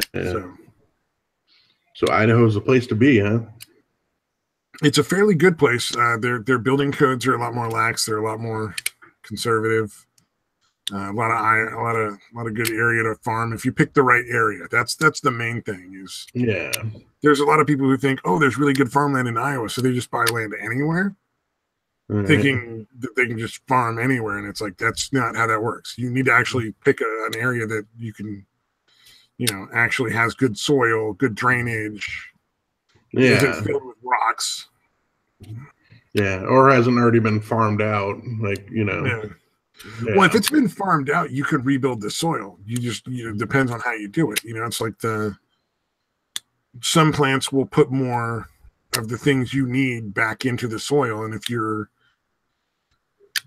can either do it with, outside chemicals or by rotating your crops. Oh, right. So, maybe you have like 6 different beds that you grow vegetables in. And you grow beans in one, corn in another, and like some sort of squash, zucchini, cucumbers, whatever in another. And then the next year you rotate so that it's a different one. And you rotate it next year so that the soil is never completely dead. Right.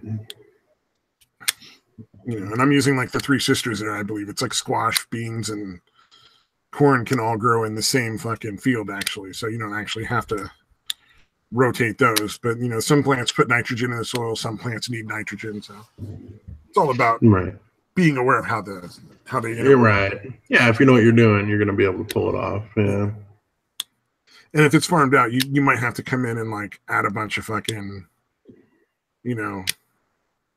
fertilizer and stuff to like rebuild the soil, but once you've rebuilt it, you're good. Yeah. That would be so there's a method of gardening, because like there's farming and then there's gardening. And so realistically, if you're going to try to like live off the land on your own, you're going to be doing a much larger version of gardening. You're not really going to do farming unless you're going to have more than just one person working the property. You know what I mean? Like if you're going to have a group of people come in and work like, 20 acres, then you might be able to make it a substantial farm. But realistically, you're going to be more like gardening. And just for your own needs, essentially. Yeah. One of the things you can do is collect all like just a bunch of fucking wood and bury a bunch of wood and like hay and straw and let it sit over the winter, and then that'll actually form the nutrient basis for your garden. Yeah. And that's a really good way to do it. Like you'll get big fucking yields from those fields afterwards. Mm-hmm. But that's more of a gardening technique. Mm. And then there's one, like a Swedish one, where they literally just bury like the whole fucking tree. Just like cut down a tree, bury it, and let it sit for like a year, and then fucking after a year, like one full summer, one full winter kind of thing. And then after that, plant on it, and it's supposed to work really well. Because as the tree as the tree's down. Yeah, that's crazy. I don't know, but I didn't think wood would do that. I always thought it would have to be like regular plants, like barley or fucking, well, whatever. I don't know why, but I didn't think wood would actually do that. Well, that's what rebuilds the soil in forests, is the fallen branches and trees that died basically turn into food for the next set of trees, right. bushes and stuff. Mm. I know I'm fucking crazy. I get way into that stuff, so like to the point where like I probably know more than most people want to know. Yeah, no, it can be valuable, man. I mean, when the zombie apocalypse happens, people like you are going to come in handy. Got that knowledge. Yeah. Oh yeah. What was it? I was looking through this earlier. I found a place that like the MREs kind of stuff. Oh yeah. These aren't MREs; they're just sandwiches, but they're basically made the same way. So they're like shelf stable for like 5-6 years. Right. So you can just get one that there's like just bread, or you can get like this is an Italian style sandwich or an apple turnover, whole wheat bread, flat bread. Wonder how these taste. I would imagine. Oh, what are those? Fucking, what's the brand name? Those brownies you get in like the convenience stores, and they got little fucking star sprinkles on the top, or they got little walnuts in the top, but they're just like these little bricks. Oh, like the cosmic brownies? Yeah, cosmic brownies. I would imagine they are to whatever they're supposed to be. Like if you're getting an apple turnover, what the cosmic brownie is to like a real brownie. Yeah, not too bad. So they're not terrible. They're good, but they're just sort of like way heavier and way more bland. Way denser. Yeah, denser and more bland. Yeah, exactly. Yeah. So like the bacon and cheese one is probably like, really fucking heavy, sit in your stomach like a brick, but tastes like real salty, bacon and like fucking, Cheese Whiz or something. Yeah. Although I don't know, man, like the Mountain House, where it's the not freeze dried, but whatever it is, the dehydrated shit. No, you're right. That stuff actually tastes okay, dude. That stuff's pretty good. Freeze drying is different in that you don't lose any of the nutritional value. The way they make the shelf stable foods, there's a lot of stuff they have to take out. Right. You lose a lot of nutrition. A lot of dairy stuff has to be taken out, and it's not that there's no dairy in there; it's that certain chemicals that are in dairy have to be removed. Yeah. So like lactic acid can't be in there, but the rest of the dairy can be, and so you lose a little bit of the flavor and a little bit of the nutrition. But freeze drying, you maintain most of the nutrition, more than any other method of preserving. More than canning, more than like dried fruit versus freeze dried fruit. Like you save way more nutrition in freeze dried, and it comes back tasting. It doesn't always look the same, but it comes back tasting the same almost all the time. Yeah, that's what I was surprised at, because I expected it to be like really super bland and gross, but it actually tastes pretty goddamn good, man. Yeah, what's interesting about that is they use pressure to lower the temperature at which the water boils, so that even though the thing is frozen, the water is boiling out at the temperature of freezing. All right. Because there's so much pressure that it causes it to boil out and be, and they extract it out with a fan. They basically like suck the moisture and it pulls it through and cycles the air through a thing that collects the water. So it's like boiling the water while it's frozen to remove it so that it doesn't affect the structure of the food as much. Pretty fucking wacky, dude. Yeah. Yep. Not like I've studied that. Wait, doesn't it? I thought wouldn't high pressure make it a higher temperature? I thought lower pressure makes it a lower boiling point. I don't know. It's called sublimation. Let me look it up.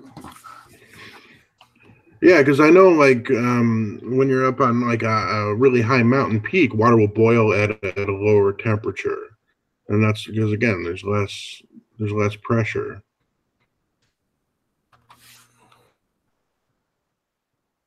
Yeah. Either way. The fuck?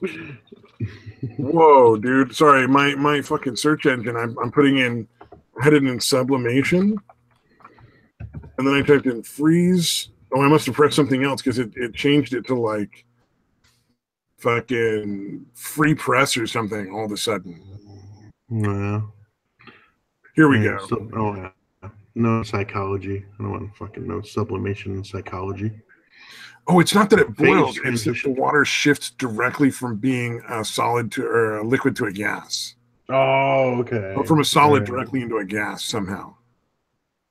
Yeah. Okay. So basically, you have to freeze it in order to make it a solid. Oh, you don't add pressure; you remove pressure. Okay, yeah, I was gonna say it's vacuum pressure. That's right. You reduce the pressure to a point where the water boils directly. Essentially, it turns directly from the frozen solid water to gas, and gets removed. I was gonna say, you're right, because you're increasing the temperature because that's how your radiator works in your car. Mm-hmm.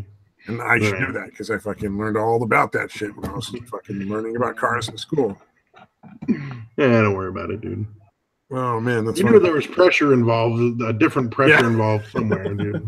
Close enough. Pressure was getting changed, yeah. Right. Yeah, interesting. Yeah, so they use a vacuum pump, suck out all the increase the vacuum. I guess there's like a specific golden zone where it works really good. So like a certain temperature and a certain vacuum together at the same time, like you manage to hit that, it just works really well. I think you can get fucking like, if you keep it in like freeze-dried foods, if you keep them in like the right kind of, like it's in a vacuum sealed like thing, like there's no air, and you keep it like a cool dark area, a lot of those things can last for like 30 fucking years or something.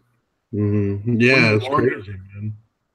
Like they'll usually have this little silica gel packets in there inside with the food to keep it dry too. Yeah, little oxygen moisture absorber things. Yeah, it's crazy. Yeah.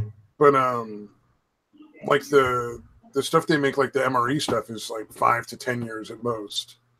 Right. Of course, then there's some stuff you can get like canned. I think they'll give you 20 years. You can can dehydrated milk. Like that's the only way to store dairy really well is dehydrated milk can last about 20 years. You mean like evaporated milk, you mean? Or no, like powdered. Yeah. Oh, okay. Okay, duh. Powdered milk. Grains. You can can grains. They'll last about 20 years. And then you can actually plant them. Like they'll grow after 20 years. Wow. But you can't can the ground flour from the grains for some reason and have it last as long. Like that'll only last like 10 years. That's crazy. Yeah. Like I said, I know way too much about prepping stuff. Even if I know, like I don't have to. Man. Like I said, it might not be a zombie apocalypse, but you know, there is a possibility that we will end up back in the Stone Age, dude. Yeah, well, if we end up back in the Stone Age, I know how to do a lot of this stuff I need to do to get by. Yeah, so again, I'm not even talking man-made shit. You know, we could get hit by a fucking asteroid and have 90% of us wiped out, or you know, all kinds of shit can happen. Well, you never know, man.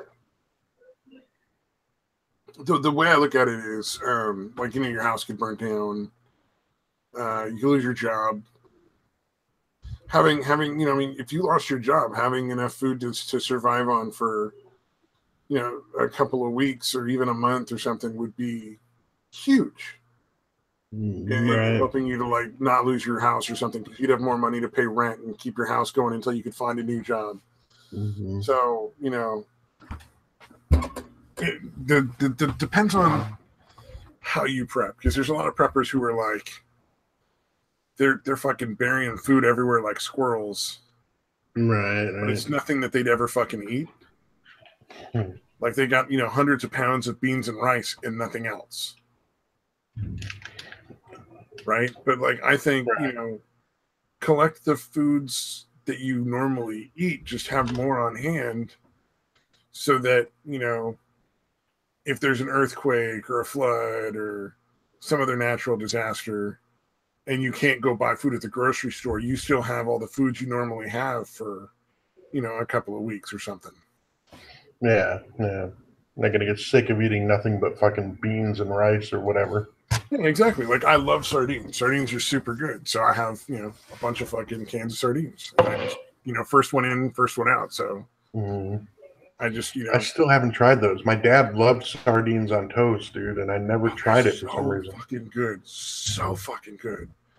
Especially if you get like the sardines in mustard or the sardines with tomato sauce. Fucking delicious, man.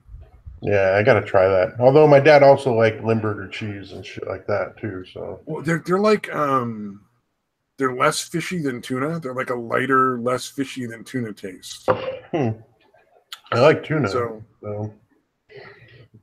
but they're in that sort of realm. Don't ever try anchovies though. I remember them being incredibly salty. When it's like eating a mouthful of salt. There's no other flavor. Yeah. I mean, there's like a slight fishy flavor, but the majority of it is just you put a fucking spoonful of salt in your mouth and you feel dumb. No, I remember trying them as a kid because I always saw the anchovy option at pizza places. And I'm like, that's what I did. I tried it on pizza, man. Is that what you did? You tried it on pizza? No, no. I think it came from my pizza, I think, but it was I ate just the anchovy, and I was like, I tried it on that's pizza. Salty. I actually tried it on pizza because I was like, well, everybody always says it's so gross, but you know, maybe I'll like it. So I tried it once on pizza and was like, nope, that was awful. Right. And then even after you picked them off, it was still almost too salty to eat. Wow. And then I tried it again recently because I was dumb. And I'm like, well, maybe my tastes have changed and now it'll taste good. Right. You know, because I saw this YouTube no way, video where a guy was putting anchovies on a cracker and then he's like, I like to add a little bit of salt. God damn. he shook salt on it. And I was like, oh, well, maybe I just, my taste buds were too sensitive when I was a kid and now I'll appreciate the flavor that I've grown up. Right. Fucking nope. Not the case, huh? At least see, that was the thing. I mean, I know I lived in New York still, so it was, I couldn't have been more than 9 years old. And that still has stuck with me how fucking salty fucking anchovy is, dude. Yeah, I was like 19 or 20 when I tried fucking anchovies on pizza. So I didn't have that good of an excuse of being like a little kid. I was definitely curious about it because I mean I love pizza obviously, and I was just like, all right, I don't know what these things are. I want to try it, and the opportunity presented itself, and I was like, that is awful. That is incredibly salty. Again, I don't have any remembrance of the taste itself. I just remember it being incredibly salty. Well, I'm uncomfortably salty. A little bit of anchovy paste in like a fucking sauce or something, it's really good.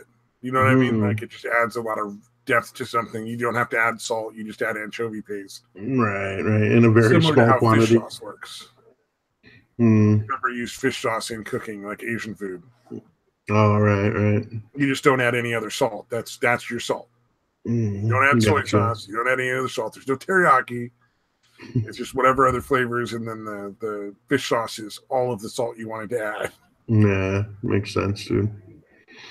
And it can be really good, but yeah, the fish sauce smells awful. Anchovies don't smell as bad. But yeah, again, very small. A little bit goes a very long way. Yeah, I would imagine. Yeah.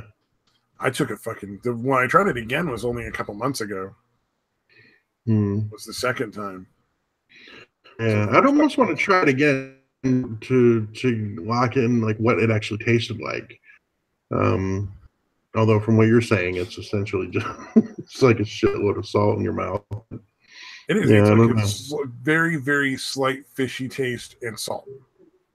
Yeah, that sounds familiar. Although, you know what? Honestly, out here, I mean, I don't know about where you live, but out here, I don't really see anchovies as an option anywhere, even in the pizza places. Oh, yeah, I'm not surprised. More back east kind of thing, I think. Back east, like that, was much bigger, I think. Yeah. Well, anyway, I'd never fucking eat them. But sardines are really fucking good. Yeah, I need to try those. Different ball of wax. Yeah, like I said, my dad knows. Like almost every like Sunday, he would have like sardines on toast.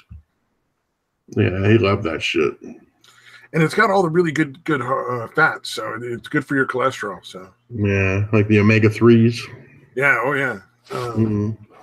We just lean over and grab a fucking can because I happen to have them arm's reach.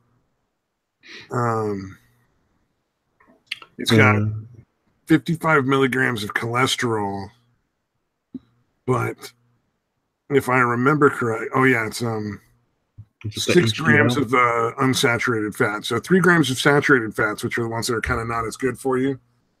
Right. But 6 grams of the good fats. Right. Let's see. It's 1.6 grams of just the omega-3 fatty acids per can. And then, like, what is it? The can I got here is 4 1/4 ounce can. And it's only 190 calories. That's not bad. Yeah, so it's pretty good. Yeah, is it? I forget. Is it the whole fish or like almost the whole fish that they put in there? Like, is there bones? Yeah, no, everything's cooked to the point where you don't have to worry. The bones aren't hard enough to worry. You don't even notice them. Yeah. So like I think they remove most of the bones, but it's cooked so well that like the bones are just you don't. There's no textural difference. Yeah, it's not the same as like catching a trout and cooking it and trying to pick the bones out. No, nothing like that. Yeah. You just eat the whole thing. Yeah. Like I like to have it on crackers. Like I'll get the Triscuits, just like the plain Triscuits. Oh, right. That's really good because you get the kind of chewy, soft fish, and the crunch from the Triscuit is a really good combo. But I could see putting it on toast. I could see just eating them with a spoon would be really good. Yeah, I gotta fucking remember to.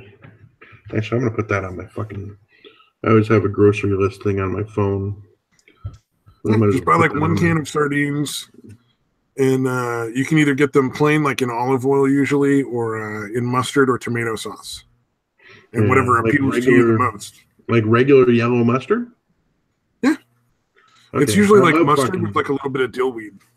Okay, yeah, I love mustard, dude. Or at least regular yellow mustard I love. Yeah. So that'll be interesting. It depends on the brand. So some brands will have it just in regular mustard. Like I've got Crown Prince here. It's just regular mustard. But then I have another kind I can't reach because they're too far away. That's in mustard and dill. So it just depends on what brand. Yeah, well, like again, pickles is kind of the same. Mustard and pickles are kind of weird for me. Where I love yellow mustard and I hate every other kind of mustard. Right? Yeah. Pickles is kind of the same thing. I love dill pickles and I hate bread and butter. I hate fucking sweet pickles. Like every other kind of pickle, I can't stand. Dude. But I fucking regular dill pickles are one of my favorite fucking foods. Yeah, and then the tomato sauce ones, it's usually kind of a sweet tomato sauce. So it's not like a sour one as much. Right. So it's a sweet, savory kind of thing. Yeah. Well, it's just weird to think of fish with tomato sauce, even if it's sweet. That just seems weird to me. It's I like it. I don't know, man. I don't know. It just sort of goes. It's weird. Mm. You know what though? Like in the East Coast, because this is probably more of an East Coast and West Coast thing. They do a lot of tomato-based clam chowder. Like they do a lot of tomato-based chowders for like fishes too. So that's probably where that comes from. Right. Makes sense. Yeah. All right, dude. If anybody's still listening out there, I'll be fucking amazed, dude. Yeah, at this point, I can't imagine why they would be. My dad used to do sardines on pretzels, like crunchy pretzels. Oh, crunchy pretzel. Oh, okay. I was thinking like soft, like get pretzel the plain bread. Sardines, put them on a pretzel, and then fucking squirt a little mustard on top, like just yellow mustard, and eat that. Yeah. No, I put it on the list, man. I'm definitely gonna try it. Yeah, like I said, my dad loved that shit. Oh, we should probably call it. I think we should call it a day. It's like past midnight. yeah. I'm going a few hours, and like I said, if anyone out there has actually listened to this point, man, congratulations. I wish I had some kind of award to give you. Yeah, really. Well, the award is our sweet, lovely voices or something. I don't know. Yeah, you got to hear our wisdom about sardines and anchovies. And freeze drying and fucking canned foods. Oh yeah, there you go. Way more than you ever wanted to know. All right, that's enough of that. Bye-bye.